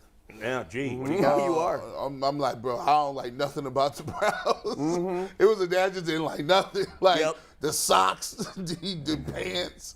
I like the that stupid elf. Listen, I need something else, man. I mean, they'll do that to you, bro. They'll do that to you. That's where I'm at. Now, do you think if God forbid they lose these last 2 games, do you think that has any bearing? Because we could be level-headed, but do you think any of that has anything to do with the sway on Jimmy Haslam? Because Jimmy done said he gonna keep somebody, anything could and happen. then he blow everybody out. He was like, "What happened?" I could see if they completely crater in these last 2 games, him firing everybody. I could totally see that. I think that's always possible. You never know with Let Jimmy. me tell you something. If they get cratered these last 2 games, it's warranted. Enough is enough. It could happen. I mean, I'm in the locker room at the gym every night, right? Right. The frustration between just the regular people that are just working, it's at an all-time high. One thing I disagree with, Brad, is you said everybody's always patient here. They have never been patient with any coach. I'm not saying they should have been necessarily, but they have. It's not like they have been. Well, here, it's not like they've had winners here, right? Yeah. I mean, no, but you said they've been patient. They haven't. Let me tell you. So deservedly so. Let me tell you, I played for some great coaches. Chuck Daly. Yeah. Phil Jackson. I played for them, right? I know what it smells like. This don't smell like that. All right. At all. Okay. Let's leave that for now. Let's see G's headline. G-Bush. I'm a little more positive. Look at me. Look at this. Did you though? Close, but no. Oh, you got them losing. That's not positive. All I care about is Watson looking good. Listen, we going for self right now. This is stats. Every man for himself. I feel like I could wrap that sub-headline. Close but no cigar. Yeah. Hey, I think he put up some decent numbers. And once again, the thing that rears his ugly head, I wish I could teach psychology and human nature to these people, right? See, Stefanski, you had 2 scapegoats you could have used. You could have got rid of Woods and said, I'll go with the dude that don't know nothing. And then we would have been like, well, he doesn't have a D coordinator. This guy's not a real coordinator. The offense looks good. As long as they fix that, we'll be good. But the longer you kept him, that mud is getting on you. You got to do it a little. Same thing with Baker. You did a masterful job with Baker. You just scapegoated him. He now watching the other organizations in the league. No. How they scapegoat people. How they going? Matt Rule, they started Matt Rule's hot seat like the last few games of his first year. I'm like, how is he already on it? But I think we throw for some yards. I think the defense gives up in the end. But I think Watson actually starts to look like Watson. You see what's going on in Vegas? I need that 3. Vegas is trying to scapegoating now. They're like, as my Derek friend, Carr, you out. As my friend, will you be rooting for the Bengals in the playoffs? Do you want me to be happy? Does it? It's all about your happiness, right? Do you want me to be happy, or do you want screw it? I don't want division teams winning. No. Here's the 6 sadistic way. Who were you rooting before you answer that? Who were you rooting for in the Super Bowl last year? I wanted to see the. It was a great one. First of all, Odell Beckham was playing, I wanted to prove the Browns are stupid for letting him go, so it worked out for me. And then the Bengals was in the playoffs, in the Super Bowl. 1 year after drafting Jamar Chase and Joe Burrow, so y'all was dumb as hell for telling me that we can't get it done. We got to have a 10-year plan. Yeah. So it was great. I also have a friend who is also like a frenemy friend who is a huge Lions fan. Yeah. So the fact that Matthew Stafford left and immediately won a Super Bowl was really satisfying as well. Like, that was great. But I will say this though. You and I have become much closer friends in the last year. I would want the Bengals. Here's the reason. The only reason I want the Bengals to win is so that I could look at the Browns and say, "You dummies, you stupid, I hate your face." Is that what this is? These dudes is in our division winning, and look what we got. I like pressure. I love pressure. All right, we'll be talking about the Steelers. Do you want to wrap that sub headline? You said you could spit some bars to that. No, I thought G's sub-headline would be good couple of rap lyrics because they rhyme. I don't know. Rap lyrics, come on. You want to rap it for us? I could. No, I don't. Yeah, pull it back up, Steve. Give him that Run DMC flow. Here it Watson comes. looks great, but the defense gives up late. That's that Run DMC flow.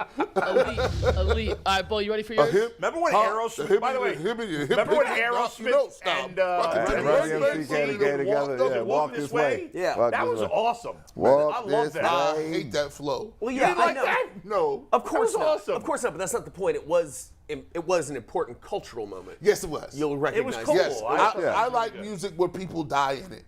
I like people. I like music where you get smacked with the burner. Yeah. I catch you outside. Right. I strip you down. Positive. Take your jewels. I'm gonna have to stop fooling with y'all. Y'all too crazy. My headline there, Mike. Kilos. What's the deal? Come on now. We got my headline? We got yours, and then we did a production headline, too. Okay, so, go ahead. Bo, you're up next. Yes, here we go. Watson arrives. Watson, I double Watson. That's kind of poor. But That is bad. I should have said Deshaun on the second one, or Deshaun on the first one. But anyway, Watson breaks out with 321 yards and 3 touchdowns. Bull, that's coming. It's going to be good weather in Washington. That's what I was just about to say. It's going to be warm this weekend for him? Yeah. Oh, this thing is coming. I think David Njoku, who played his worst game of the year last week, and overall has had a very good season, I think he's going to break. I think he's going to have a big game. I think David Njoku might go for over 100 yards in this game, like crazy tight end numbers.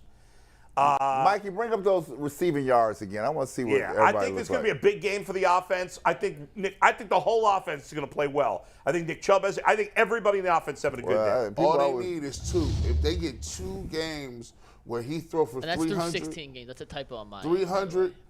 And say, for instance, in the last 2 games, if you get Amari Cooper 1,100, you get Donovan Peoples-Jones in the 9s. I wonder if Donovan Peoples-Jones got a bonus for 1,000 yards. You know he probably do. Yeah, I don't know. It's a rookie contract. Not in a rookie contract. Yeah, probably not in a rookie contract. Yeah.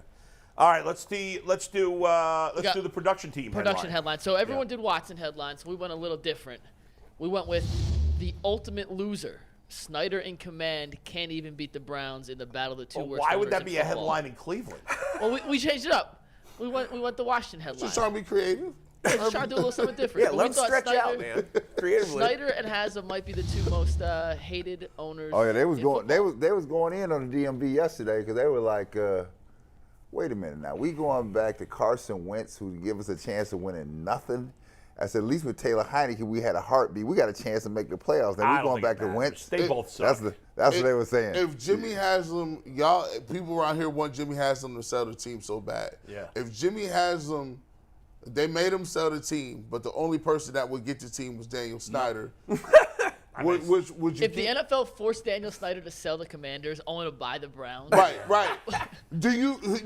Which is worse? If you I think Snyder's.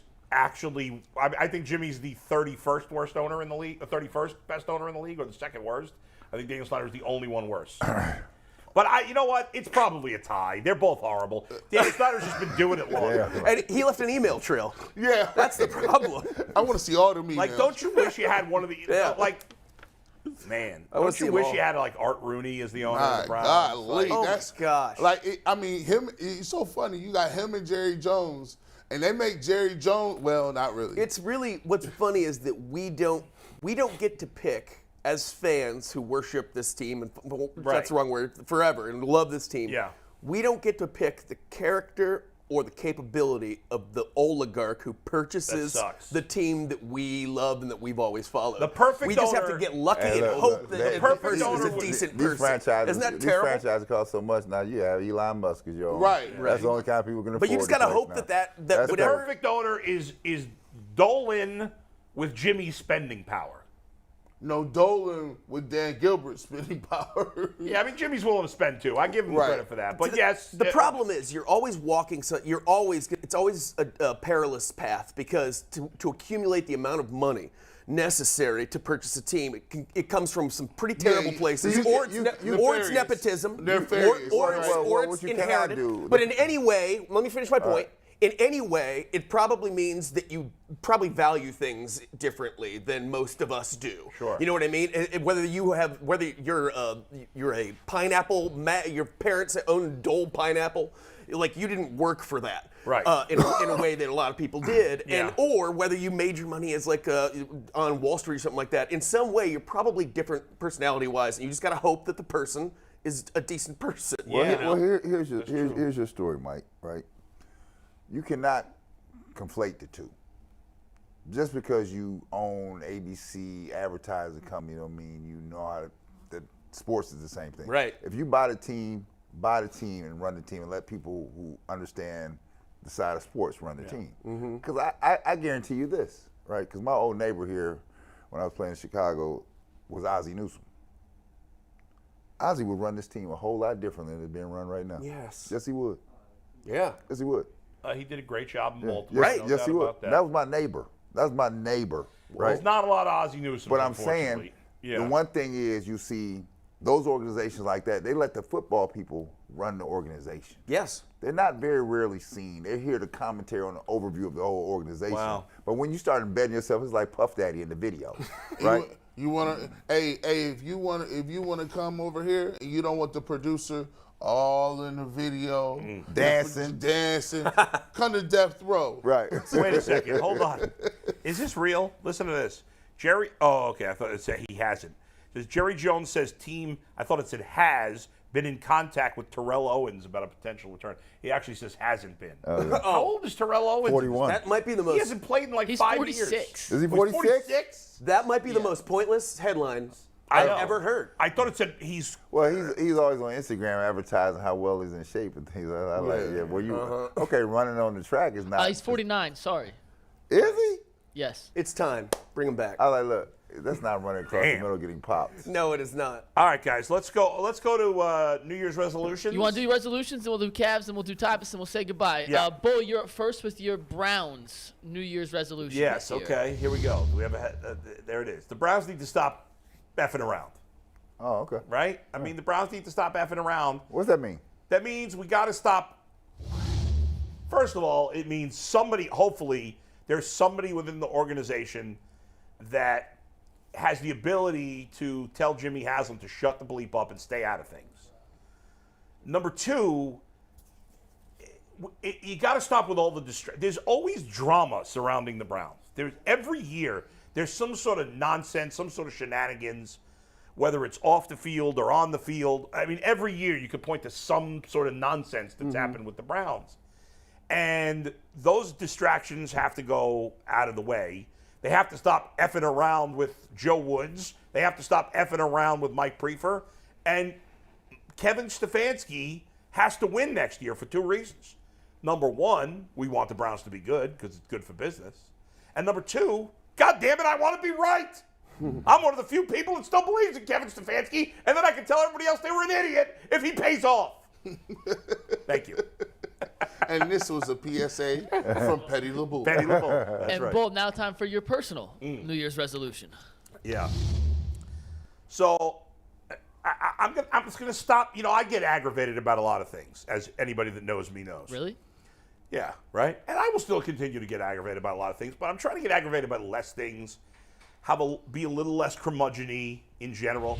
People might not notice it because I'll still be curmudgeon-y at times, so it might not seem like I'm less curmudgeon-y. But, you know, I'm very passionate about, forget sports, but in my personal life, I'm very passionate about the treatment of people. Very much so. Treatment of human beings. Yes, you are. I am very saddened by anybody that doesn't want to treat anybody equally. I believe, and I don't understand how everybody else doesn't believe, that everybody should have an equal opportunity to succeed. And there are there are things that hold back different groups of people. Not every single person within those groups for being able to succeed, but it holds back people. Yeah. And so I'm always fighting with people on Twitter, and I'm getting into arguments about things that I guess have been made into politics, which shouldn't be politics. And I got to stop doing that. I want to instead have conversations with people, and because I have found when I've done that, when if I can have a reasonable conversation with somebody that feels differently than me, then the anger goes away, and then we could just have a reasonable conversation. Right. We may end up disagreeing in the end, but I'm not gonna I'm done going on Twitter and saying this politician is a piece of crap, and if you don't agree with me, you're an idiot, because that's not getting anything done. We're not getting anywhere with that. I just get myself aggravated when that happens. Right. I get there too. I understand. I'm going to try to talk to those who I think can be talked to, and those who can't be, I'm not going to make myself crazy by them anymore. Good for you, man. It's difficult. I'll give Bull credit when just so you know he does care about people. I'm like at the time I was the only black person at the radio station, right? And when George Floyd happened, Bull called me and asked what could he do to help out, or what could he do, or you want me to just listen? And the crazy thing is, it wasn't like he did it to solicit anything or I called anything. He just called I feel really bad about it. Just like, yo, I just want to, you know what I'm saying? And I never forgot that, because at the time, you know, we would cross paths or whatever, but we weren't, you know, as close as we are now, obviously working. And he just, on some real stand-up stuff, was like, yo, hey, it's crazy what's going on in the world. I just wanted to see where you at with it. Right. And what can I do as a white male to hopefully end some of this kind of stuff? So I always thought that was really dope of him to do that. So he does, when he says he cares about equality, he does. Like, even when, you know, even before we even got to this point. I've told him that before, and I totally agree. I told him that I think Thank you, guys. He's been an important voice on the radio too. Like, for that, he's never shy about that, and I think that hits an audience that it normally wouldn't. That normally wouldn't hear those sorts of opinions, and you hear a lot of talk. You don't have any trouble hearing a lot of talk on the other side on a lot of stations, and so it was good hearing. It was always good hearing. Thank you, G. And I just feel like a lot of times when people don't like somebody because of their race or religion or sexual orientation, a lot of times it's because they just don't know any better. Not everybody that feels certain ways is always a bad person. Sometimes they're just ignorant. Yeah. And they just don't know. Like, if you didn't, I once had somebody, I swear to God, when I was like 19, 20, and I was living in upstate New York, this is like 1990, 91, I don't know the exact year. Somebody, and they met me, and I told them I was Jewish, and this person had never met a Jewish person before. I swear to you, this person asked me if I had horns, because, like, I know that sounds crazy, but, like, they're in some wild circles, they think Jewish people have horns. This is, like, insanity. But, like, I didn't get mad at the guy for asking me the question. I said, at the time, I didn't even know that there was such a thing about this. There was no internet, or if there was, I didn't know it. And I just had a conversation with this guy, and he ended up becoming a friend. Wow. And it didn't matter that I was Jewish. It didn't matter. Cool. It didn't matter if someone's black or gay or Latin or Jewish or Muslim or whatever they are. Because if you get to know people as people, yeah, there's always going to be some D-bags in every group. But the majority of people are good people. If you give them a chance and get to know other people that are not, you know, if you grew up where everybody was white and Christian and straight, you're going to be scared of people maybe you don't know. But if you get to know people, you realize that most people are good people. And if you give people a chance and you talk to them and have a conversation, instead of just being, I don't know, I'm rambling a little at this point. I just think, that's all right. Yeah, damn. Anyway, it was very nice of you, though, not to, when that guy made that comment, for you not to use your Jewish magic to put a hex on him. Exactly. My space laser. Yeah, you could have done that. I have access to the space laser. Just saying. Very cool of you. G. Bush, it's time for your Browns New Year's resolution. Yeah, so I didn't even send you a personal one, but I got one though. No, we made one for you. Don't worry. Oh, so you just made it up for me? And you'll see why. Okay. And because I didn't know we were supposed to physically send either. I'm just gonna say mine. Yeah, no, I texted it, but it's okay. Sorry. For me, it's for the sports-wise. It's for the Browns to have the number one offense or the number one defense. And what I've come to the conclusion of is, right now we're in this pursuit of, these mythical places. We're in the pursuit of just being competent and good. And we've talked about whether the Browns should run a lot. We talked about whether they should pass a lot. We talked about, is their defense good or is their defense just serviceable? My thing is, the Browns should have the pursuit of greatness. If you gonna run the ball, be the best running team. If you gonna throw the ball, you shouldn't be like, well, we'll settle for fifth. No, give me number one. I want number one. If you're gonna be the best defense, I need you to be the best defense in the league.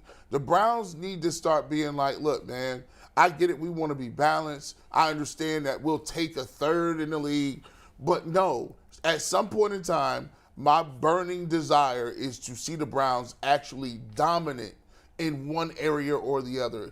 And we'll figure out what we're going to do with the other one. But if you're going to be somebody, go up top. If you're going to go get you a luxury car and somebody says, like in the great words of T.I., hey, somebody who buy a Jaguar, that's nice. But if you're going to buy me a luxury car, I'm not going to pick the Jaguar. I need the Benz. I give me the G-Wagon, give me the Maybach, give me the Rolls Royce. Why would I pick a Lexus? Lexuses are fine. They'll get it done. But if you paying for it, I want the Phantom. I want the Wraith. That's what I want. I want up top. What is a Wraith? I don't even know what that is. Rolls Royce Wraith. Yeah. You know what I'm saying? Top of the line. By the way, once a team, like if the Browns get to the point where they're like one of these great offenses in the league, then we'll never talk about play calling. Ever. Because we're not going to be talking about should they run more, should they pass more. No. Once you're a good offense, you don't worry about You don't worry about nothing. You don't second guess that. That's a great. We got to get to that. Oh yeah. We gotta get to that. Think how fun these recordings will be to look at then. Nobody will talk about you ran the ball on 3rd and 2. Yeah, nobody. Yes, exactly. Arguing over how many were carries. Because we didn't get the first down, so what? We'll get an next drive. We'll score a touchdown next drive. By the way, speaking of Lexus, when I was like 22, I was working as a gopher for an oil company, and my boss used to let me take his Lexus. Let me take it. I would go take it for oil changes and all this stuff, all the crappy work. But man, I got to drive a Lexus. That was fun. Wow. Yeah. In the early 90s. In the early 90s. I didn't even know the car was on. The car was so quiet. Lexus was top of the line back then. The two-tone. Yeah. That's how it used to be. G, you ready for your personal, that's personal. New Year's resolution? Let's get that. Oh, personal. Listen. No. We did it for you. He should be able to pick his own. No, he lost that privilege because his New Year's resolution is he's going to get stuff to the production team on time when they ask for it. So G, I'm gonna do that. I'm holding you to that this year. And I might wanna be here so that I have to put my mic on right in the beginning of the show. Yeah, you're gonna get here Shout out to Steve and send your stuff in. And you give Steve a heart attack every day. every day. Sometimes I come in dancing. I'll be listening to music. He'd be like, 30 seconds, man. 30 freaking seconds again, man. And I will put my mic over my chair. So we're going to do a lot of stuff. That's good. G is all or nothing. Like, if you text him, you either hear back right away or good luck. My brother was like, hey, man, like, I got a cologne coming out. It's called Nocturnal. So... I'm dead serious. I believe you. I got it. It still could be humorous. Yes, it is, right? Like it's kind of like true. Doing. That's true. Yeah. So I got a joint called Nocturnal out, and I was like, "Hey, man, where'd you get this from?" He said, "Bro, we've been ordered these boxes weeks ago, bro." I said, "These is ready to go?"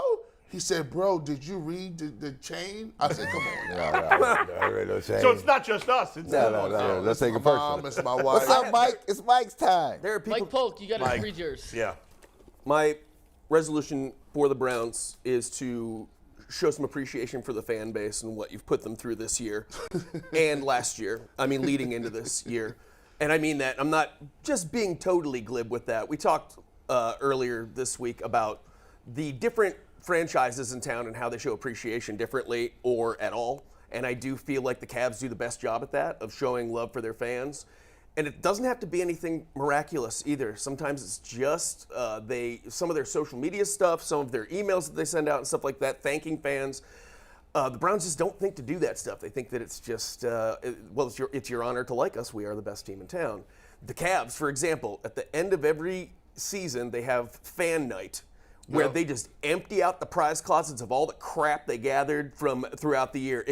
And some of it's just like Stuart Little sandals from a promotional movie thing and stuff like that. It makes no sense. MGK bobbleheads. Yes, exactly. Yeah. Anything, old Anderson Varejao wigs that were clogged behind some duct somewhere that they found. They just throw it. But people love it. They love it. And the fans love it. And the kids go to it.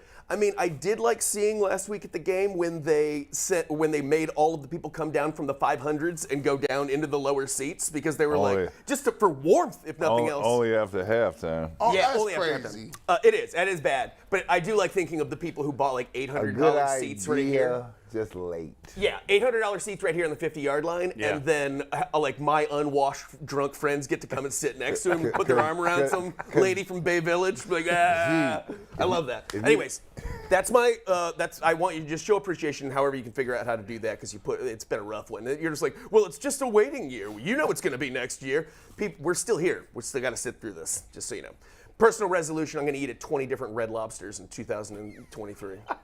They going out of business too. Well, I better hurry then. I haven't eaten a Red Lobster in forever, and I should because they have the best biscuits of any chain restaurant ever. Shout out. You know they got that box mix. You could make them at the house. Oh my God. Those are my It's resolutions. not the same, though. It's not the same. I've done them. They're not the same. Oh my God. Those biscuits are like I've never had crack, but I feel like it's the same. My thing. my sister's like she tries to make them and she's like, aren't they perfect? I'm like, yeah, they're not. Yeah. They're not. I gotta get them. You got to go get them there. Yeah. Somebody else has to tell you they're perfect. You can't bake something right. and You be can't like, call your own stuff no. perfect. Someone That's has bad. to tell you that. Come on, Mike.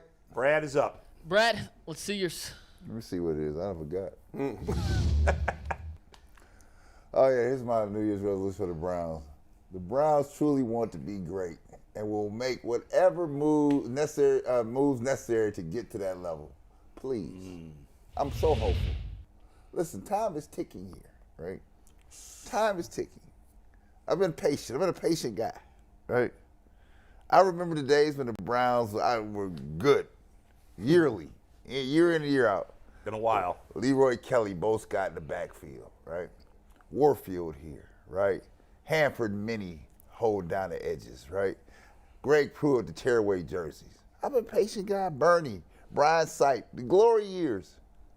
This last 20-year run has been rough. Yes. 23. It's 30. 24. It's been rough. It's been rough. I mean, it's been rough. Yeah. I'm like, listen, my patience is thin, right? And I think I'm representative of a lot of people out here. I told you I take the pulse from the fitness facility, or I go work out in the gym. Just sit in the locker room. Patience is thin out here. Hey, streets is talking. Come on now. Streets is We're listening. mad. Every year we talk about the thing they're saying now. Every year is next year. We'll get better next year. Let's wait till next. People tired. They're tired because they see franchises. We see other franchises who have been at the bottom coming. And in case you didn't watch, there's Jacksonville coming. Oh, yeah. They coming. They getting better. They coming. They coming. Ain't it funny that we like, say for instance, we got all three diverse opinions about the Browns. But the one thing that makes Browns fans unique is we all uniquely love them just as much as the other one does. Mm-hmm. It don't matter, like, okay, I feel like we should do this to get there. He feel like, Brad feel like they should do this. Mike Polk might be like, oh, we gotta, this is what we can tweak to get there. But at the heart and the core, we just want to get there. Right. Like in every Browns fan you see, it's that thing in your There's stomach. that one unifier. It's the one unifier. We don't care what it is. We just want to get there. Figure it the F out. And if we see, bro, I can just almost taste it. Like, can you imagine waking up the morning of Super Bowl Sunday, and the Browns is playing? Here. Let me give you. Brad, we got Tyvus. Brad, we got Tyvus. Give us your personal. Let's get your personal, and then we'll get back to this. Yeah. So my personal is that, everybody knows I got 4 daughters. I'm gonna keep nurturing those girls so they become the beautiful women that they're becoming. And then I'm just gonna continue to build up my city in Warrensville Heights and making sure that it's the best that Nice it can job. be. That's Good what for I you, want to do. sir. Maryland ranked, 16th right now, did I see? 16th, but they had a couple of losses last night. They're a top 10 team. They will be at the end. Yeah. Let's bring our buddy Tyvus Bring on as well. Tyvus. Tyvus. Oh, this guy. He's styling in that car. Look at that. He's ready for the big game. Tyvus, are you have real confidence or fake confidence heading into this Buckeyes game tomorrow? Let me take my glasses off because I want to see the reaction on the faces. Man, take the CBS glasses off.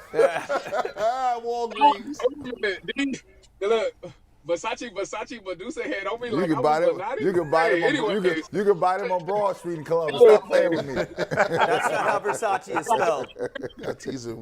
Listen, I got them out of Saxfield Beechwood Mall. But anyways, let me get to my point. Here we go.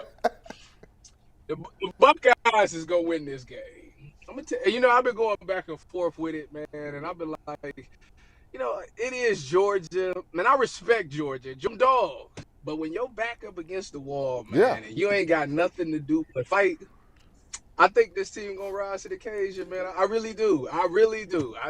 For some odd reason, just deep down, the way they've been talking to the media, you got CJ coming out saying, I'm willing whatever it takes to win this game.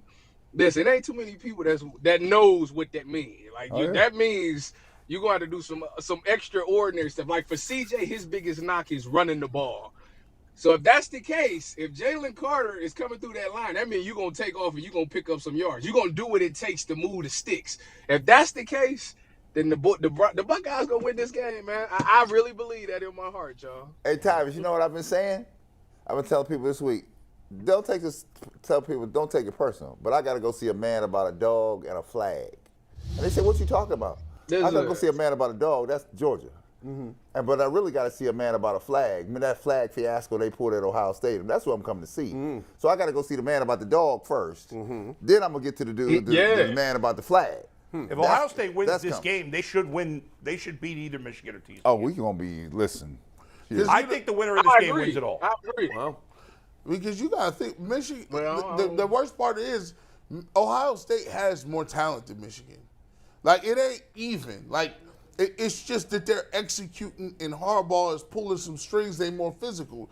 But when it comes from skill to skill, Ohio State got better. Ohio State got better receivers, got better quarterbacks. And to be truthful, they got the better offensive line when you look at the guys projected to go in the first 2 rounds. They have more talent than these dudes. It wasn't about physicality to why they lost to the team up north. The problem is they were too physical. They were so physical and so mad at them for what happened last year that they start doing dumb stuff. Like personal foul penalties, that's dumb stuff. They were so busy trying to get back at them that the team up north just outsmarted them. Hey, these guys is being aggressive, so this is what we're going to do. We're going to use that aggressiveness against them. And that's what they did. They sold Ryan out. Day better use that too, Tyvus, because if he show up light, it's not going to end up well for him. I'm going to fire his ass if they lose this game. If they lose to Georgia? They should fire him. He'll get over Georgia. But if he beat Georgia and lose to Michigan, Tyvus, give Ohio State fans. Tyvus, give Ohio State fans some hope. Give us a couple of Georgia weaknesses that people might not be aware of. What are the weaknesses of Georgia that people aren't aware of? So you know how I'd always for this whole season have talked about how Ohio State's corners in particular is terrible. Well, Georgia's corners ain't that great either, and due to the fact that we have one of the best, if not the best wide receiver in college football, he's going to get open. And if he doesn't get open, then that leaves, they're going to obviously come up with a game plan to stop Marvin Harrison. So that means that Mecca should eat.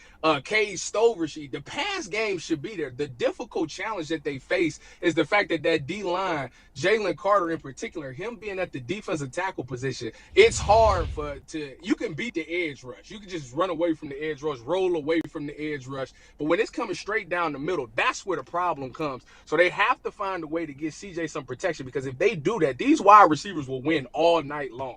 That's where they can win this game, man, is in the in Georgia's secondary. Am I crazy, or does it seem like it's raining in Tyvus's car? No, but I'm looking at the tower behind this thing. Where you at, man? It's a very disturbing perspective. That's an old ghetto style transformer behind you. Close the thing. Y'all worried about the wrong thing. He hating on my roof. They outside looking at the telephone poles. I'm shutting all this down right now. Oh, that's gotta close the bubble rules, man. Y'all ridiculous. I come correct on the set, baby. Listen, in the end, Michigan kicked Ohio State's ass. You're not supposed to be paying attention to It that. did look like it was raining in his car. By the way, we know Michigan kicked Ohio State's ass in the end, but the reality is it got forgotten because it doesn't matter in the end, but it might matter if they play again, is that Ohio State really dominated the first half of that game. They did. And it looked, the first, quarter and a half, it felt like Ohio State was going to win. Till we got dominated. And then it just flipped, and Ohio State was garbage the rest of the way. Because if you think about it, going into it, they had a couple of pass plays that, one was busted coverage and the other one was because a corner missed the tackle. So going into halftime, they feeling good. Like, listen, we don't make those mistakes. We're blowing these guys out. The problem is they forgot to come out in the second half. Now, see, the game plan was to stop the run. They embarrassed us in the run. So that's why you run cover 0. You got your corners playing man-to-man. Everybody should be accounted for. Now I can send guys in on the blitz. And they got this freshman quarterback here who we don't know if he's good or not. So let's put some pressure in his face to see how he acts. And he actually made some key throws. So that's what put them up had them in the game at halftime. Second half, they made these things called adjustments. The Cleveland Browns should learn something about it. But they came out, made some adjustments, and said, "Hey, they really selling out on the pass, and let's start hitting them with some runs." Now I'm about to call them the Browns. The Buckeyes start misfitting gaps, and now you see them getting gashed in the run game. So that's what happened. You got to make some adjustments. It's like I say, the game of football is a game of chess, not checkers. What worked in the first half is not going to work in the second half. Tyvis, great talking with you as always, buddy. Enjoy the New Year's with your beautiful family. We love you. Have a great time. Thank you. And we'll see you next year. All right, Tyvis. Go Bucks. Come on, go man. Bucks. Go Browns. Cavs is going to come back, man. We're going to bounce back from that Pacer loss. Lego. See you, Tyvis. All right, there's our last guest of 2022. Yeah. What an appropriate note. Yes. Guys, the Cavaliers. Yes. Last 3 games, they've dropped 3 in a row. Yeah. Lose to Indiana last night. Brad, let's start with you. Their defense in these last 3 games has been awful. Horrendous. What's happening? Well, basically what happens is, and it happened again last night, you have a young team that is now enamored with the way the game is structured now. The game is structured now for flamboyancy, scoring, things of that nature, 3 things that are exciting, right? That it may make good TV for TV watching. It doesn't mean you're going to win a lot of games. So as you saw last night in the Pacer game, down the stretch when they needed to get a stop, they couldn't get a stop. Couldn't stop anybody from 3, couldn't stop everybody at the end. If you saw the guys, the Pacers sizing the Cavaliers up, they were all going one-on-one on them. Nobody was scared of anybody. And so that is what has happened in the last 3 games. The way you win in this league is you have to defend people on a consistent basis. You have to be able to shut people down. And if you don't, if you think you're going to win by outscoring people, you may win some games, you won't win the ones that count. That's the problem. Mike, you're the biggest diehard Cavs fan on the show. Sure. What's your thoughts on their last 3 games? Well, it's been depressing, but I'm not scared right now. I think Brad's right. I think they're a young team trying to find their footing. I don't like the lack of defense over the last few games, but if you heard Bickerstaff after the game, he certainly didn't like it either, and was first of all, it sounds like he just ate a bunch of hot gravel or something. Right. He was very sick or he something. Always talks that way. But it was way worse. It was way worse. But he said that they came out and tried to play Indiana Pacer basketball rather than Cleveland Cavalier basketball, and I thought that was very well put. But I have some concerns about them looking lackadaisical at this point in the season and whatnot, and I don't think they're taking anything for granted. I do think that, as with, I think like a lot of Clevelanders, we want this to happen and gel sooner than it might be ready to happen and gel. I don't think they're there yet. I think they probably are still a piece away too. I think it's going to be really interesting to see probably. I think it's going to be really interesting to see what Ricky Rubio adds. Once he comes back too, because I think that's something that people aren't considering, and we don't know. I'm not saying it's going to make everything amazing or fix everything, but I think it's an element that it's good. I think it'll definitely be more helpful than anything. It's not going to blow up any chemistry, and I think that he can be very helpful in his role that he was last year. If you remember, that's when I think his leadership is great, but you can only lead so much from the bench, and I think he's got to get out there. Gee, you panicked at all? No, I'm not really panicked, but I don't like certain things for young teams. Like, I could understand if it was an older team. And older teams are like, I don't want to play full tilt, defense. I'm tired. I'm resting my legs for the playoffs. For me, the Cavs, prior to this, was the number 1 defensive team in the league, right? Mm-hmm. And if you're the number 1 defensive team in the league, it should seem like that would be a thing that would stick with you. To be that good, that should be something that doesn't waver because you're number 1 at that. And people should be excited about the fact that you see the correlation between that stat and the way you're playing and winning. So when you see a regression in that, it gives me pause a little bit. I've always said this too. The Cavs won't really be a championship contender unless Evan Mobley becomes like, he has to at least be the second best player. Or Mike, if you could get him to be, I'd give me 21 a game, 20 and 10, 20 and 12, 2 blocks. Right now, 14.5, that's okay, right? Those numbers are decent. I would like to see that a little higher. I need to see about 12 rebounds. And if you can get him around 20 points and he's a game changer, there's sometimes that he floats around. And I think JB needed to do it like this, like they used to do Kevin Love back in the day when LeBron was here. We coming out, the focus is Mobley. We want to get him open early. We want to get him some lobs. We want to get him some touches, maybe get him a free throw line, because now he's involved in the game and his confidence when you're a young player goes up when you getting touches and you see the ball goes in. Then that unlocks his ability to play defense and his energy level. They need to get him more involved and don't let him to be. Him and Allen ain't the same thing. Allen is a guy that can get it on rim runs and garbage stuff. They need to focus on Mobley to get them where they want to go. That's a great point, G. And there are some other teams around the league, and we'll get to what I texted you in a sec. But the Nets, even with KD, Kyrie, when they had James Harden, ran the first play for Joe Harris every night. It was the most predictable play in the entire NBA. The Joe Harris double screen. The 76ers last year with Embiid, all the guys they had. Seth Curry got the first shot 9 out of 10 games. Getting Mobley going early, especially a designated play where let's run some action for him to be aggressive, it's a really good idea, G. Darius Garland, by the way, banged up. Chris Fedor said his hand, right? His thumb was wrapped in ice after the game. It was swollen. He may miss some time. We'll keep an eye on that, guys. One more thing, though. I will say last night the Pacers shot. They were ridiculous. They shot. I think they shot like 65% from three. 61%. You know what I mean? One of the obviously the way they played defense the last few games is disappointing because that's something that it feels like it's mostly about effort on defense. But the Cavs, as we've said, are a young team, and they've been a little up and down. But the good news is the ups have been much more frequent than the downs. The one thing I am concerned about, like for looking ahead, and Brad, you said they may be 2 players short. 2. Kevin Love, even at his best, was not a good defender. He's now borderline he's a major liability on defense. Like when you're playing, like when they're in the playoffs, what are they going to do about Kevin Love? Well, first of all, you talk about the defensive side of basketball. That's how you win games. There has to be a commitment, especially in the playoffs. You've got to be able, you have to commit to that's what I'm going to do, right? And I want to do it every night. You don't have to tell me this is what we're going to do. We got to make a stance. So there's got to be a commitment there. You look out there, everybody's an offensive player, right? You can't get any stops. I'm not sure that Mobley's ever going to be a 22 and 12 guy, right? Oh, really? This is I dig down on that. Because why would you? Because big. Because of the team or his skill set. Because I have Garland and Mitchell out front, right? So 14 could easily become 18. If you give me 18 and 10, I'm good. Here's the problem, G. They're 3-man away, right? The 3-man situation's got to be resolved, right? I know Karras is trying to come in and give us some points here. We done tried Stevens and everything else. It's okay.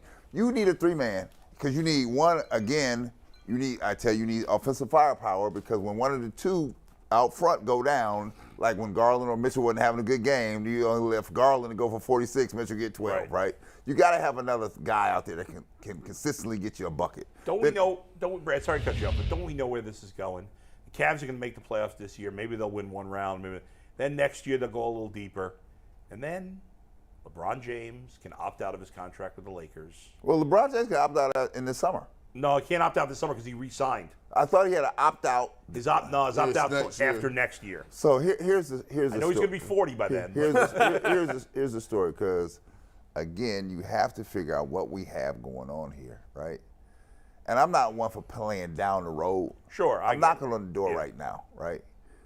Will you make a move necessary? Because now I saw after the last 3 games, defensively, you got a problem here, right? Who is the person out here that's going to – now, Mobley and Allen, they try to clean it up on the back. Who's the guy out front that's setting the tone, saying this is not what we're doing out here? Frontline pick and roll defense has not been good.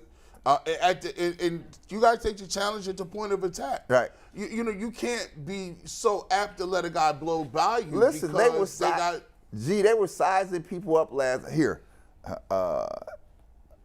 The guards from Indiana, Halliburton, Mathau, they were Hield. Halliburton is really good. They were sizing Mikey. They were sizing him up, and they wasn't backing down from anybody. They were like, "Give me the ball, and I'm going right at you because you're not gonna stop me." They put Darius in like a couple of situations on the side. They just blew by him. I was like, dude, we cannot. The problem is they don't have the assets to trade. That's my question. That's the tricky spot. What do they do to try and this is the trick to being a great GM in this league. That's true. Finding something here, and it don't have to be you don't have to be an all-star, but you need a presence out here, right? Because right now I don't think there's anybody there holding anybody accountable for on defensive. That's what JB was talking about last night. Oh, so you gonna play how you want to play? You want to play this ESPN type game, huh? You gonna go up and down here? This the and one mixtape game we playing out here. You ain't gonna win nothing, right? Documentary on and one, by the way, on Netflix right now. I haven't finished it yet. I haven't seen it. Real quick, rapid fire before we get to final takes. Is JB the right guy for the Cavs? Absolutely. I'll take his word for that. G? Yeah. I agree. I think I don't understand. I've heard there was some people complaining about JB. I mean, come on now. Really? I think he's an excellent coach. Actual scuttlebutt? No, I think it was just like fans. Okay. People are prisoner of the moment. I mean, we had Beeline for 2 seconds. That was a disaster. What was we thinking about? That was pretty brutal. All right. Time for final thoughts, guys. Last one of the year, last show of the year. We'll be back on. We'll do overtime, but we'll be back on Monday from home. Who's on? Me, G, and who? Me, you, G. I think that's it. That's it, isn't it? Just the 3 of us? Maybe just 3 of us, yeah. We'll be on for the first show of the year from Holmes, and then back in the studio next Tuesday. Brad, you're up first. Yeah, so my final take is this. As we close out year 2022, let's end it in peace, right? No silliness over the weekend here. Let's sit back, enjoy the great sports weekend. I got them Terps on today. I got Ohio State football on because I'm going to see a man about a dog before I see a man about a flag, right? That's what's going on here. And then on Sunday, the return of Watson. I'm reveling in what Bull was talking about here. Watson with a big day here on Sunday in the warm weather of the DMV, because you got to calm people. People here, they go to the nth degree here real quick. Oh, the world is sinking. The world is sinking. I like, relax. We already had a tough hand with that suspension being handed down here. And we get into reality. Watson will return after much work is put in. He will return. And in the offseason, what we can hope for as we move into 2023 is that the Cavs make a good run here in 2023, make the necessary moves to get better here. And then we get into the summer, you have the Guardians doing their thing again, right? Tito under good management. And then we go into the fall. And by that time, I hope that the Cleveland Browns have their act together and figure out exactly what they have at their disposal and get out of their own way and stop tripping on their own feet. Good. Mike. If you guys don't mind, I'm going to use my final take to share something from a holiday special that I did for WKYC. This was going to be used last week. I forget why I didn't air it, but it would have made more sense then, and I hope that you guys enjoyed. This is a commercial break, quick commercial break. Let's take a look. Stepdad Station, Stepdad Station, Stepdad Station, Stepdad Station. Your one-stop shop for last-minute Christmas gifts for the gentleman your mom is with now. Stepdads are always hard to shop for because your relationship is complicated. But at Stepdad Station, we can help because we know what stepdads like. We got all the best stepdad gifts here, such as hot sauce combo packs, beaded seat covers, Ohio State grill brushes, homebrew kits, ZZ Top keychains, and belt clip phone holsters. Located in the old Parmatown Mall in the space where the Babbages used to be, Stepdad Station has everything that stepdads like, such as sausage variety samplers, radar detectors, Ohio Lottery scratchers, Bud Light Lime 6-packs, those little ropes that hold your sunglasses on, Aerosmith's Pandora's Box sets, and these things. It's all right here at Stepdad Station, right in between the T-Mobile store and that place where they sell swords. We have everything. Personalized beer coasters, humorous novelty signs, American Sniper on DVD, camo phone cases, various jerkies, and Harley-Davidson camping chairs. Damn. He's dead Let's on. face it, you and your stepdad are probably never going to be on the same page, but you have to get him something this Christmas or it'll make your mom sad. She'd at least like you to make an effort. So whether you're looking for Corona Party Guy type shirts, Bernie Kosar autographed footballs, or black denim Steely Dan hats, it's all here waiting for you at Stepdad Station. Stepdad Station. Stepdad Station. Stepdad Station. Real gifts for fake dads. You was dead on all of those stepdad joints. When you said with that radar detector joint, my God. They're always just a little behind on tech, stepdads are. Just a little behind on the tech. That is so dead on. That's good. That's pretty good, Mike. Thanks, man. That's funny, That's G. Well, my New Year's resolution is this, man. You know, a lot of people don't know. We've been here 6 months. You know, we've got 8 months. 8 months. We got the green light to go to March and continue on and try to, bring the best content we can to you guys. So my job in the next 3 months is to try to, take this thing and give as much effort as I can to make Ultimate Cleveland Sports Show a fixture. And so sometimes you gotta say it. I know a lot of people say, well, don't tell them what was going on. I'm like, listen, that's what telethons is for. I'm trying to tell it. This show is a product of the fans, right? This show will go as far as the fans will take us in their support, and that doesn't have to just be support monetarily in terms of memberships. We would appreciate that, but the support happens where you hit those like buttons. You call people. You reach out to Tegna. You reach out to WKYC and say, look, bro, be heard. Have your voice out there. Say, look, this is the best show out here, man. This is something that's groundbreaking. We appreciate the authenticity. We appreciate the topics they talk about. We appreciate the energy level that they bring. And hopefully as this thing grows, we grow with the community. We don't want to be a fly-by-night type organization and we just show up and talk sports for about 8 to 6 months and we disappear. We want to make this thing something where you look back and say, remember when the Ultimate Cleveland Sports Show was on, man, when it first came on? Look how far it came, or look how much of a fixture it is now on the internet and television. So, we are a product of the people. That's why I got a belt that says the People's Champs, because I understand how proud and how pivotal people are to your success. This isn't just me up here. I look at it as a partnership with us and the community, and so I feel like you guys will take us as far as we go. And if we're willing to put in the work and continue to give you great content on a long-term basis. Well said, G. And when you see us on the street or wherever, in a supermarket, or always say hello. Don't be afraid to say hello. I know I can tell every once in a while. Like most people I meet, they'll come up and say hello. But every once in a while, I'll see a guy looking at me, and he's thinking. I can tell he's thinking to himself, "Should I go say hello?" I promise Bull will not laser you. We good. Say hello. I love when people come up. Say hello, man. My wife gets a kick out of it. I prefer and not we to be do approached. appreciate. When I went to wrestling the other night, I met some really cool fans, and a couple said, "I miss you on the radio." A lot of times, the older fans have had a hard time transitioning. Yeah. So if you're a younger fan, bring them to YouTube. We love what we're doing here, as G just said. We're going to keep doing this as long as they let us. So, you fans are so much a part of it. I want to say one more thing. I've been through a lot, and my family's been through a lot over the last couple of years. We've had a lot going on. Some I've talked about, some I haven't. But I think, life is short in the grand scheme of things. And as I talked about before, keeping things in perspective. I get aggravated about a lot of stuff. I'm sure there's a lot of people out there that do. Keep in mind what's important as we celebrate the holidays, as we spend time with our families. Remember what's important. Family, friends. Mm-hmm. These are things that are most important. Sometimes we obsess about nonsense, clothes or social media or our phones. And yeah, these are extra things. But remember, remember, the most important thing is your family, your friends, the people that are important to you, the people that are there for you, that love you.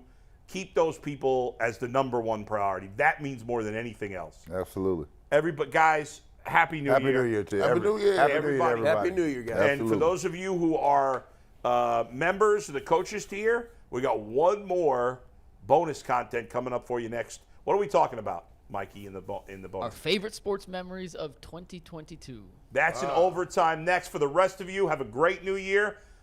G and Mikey McNuggets and I will be on. Jeff back with us?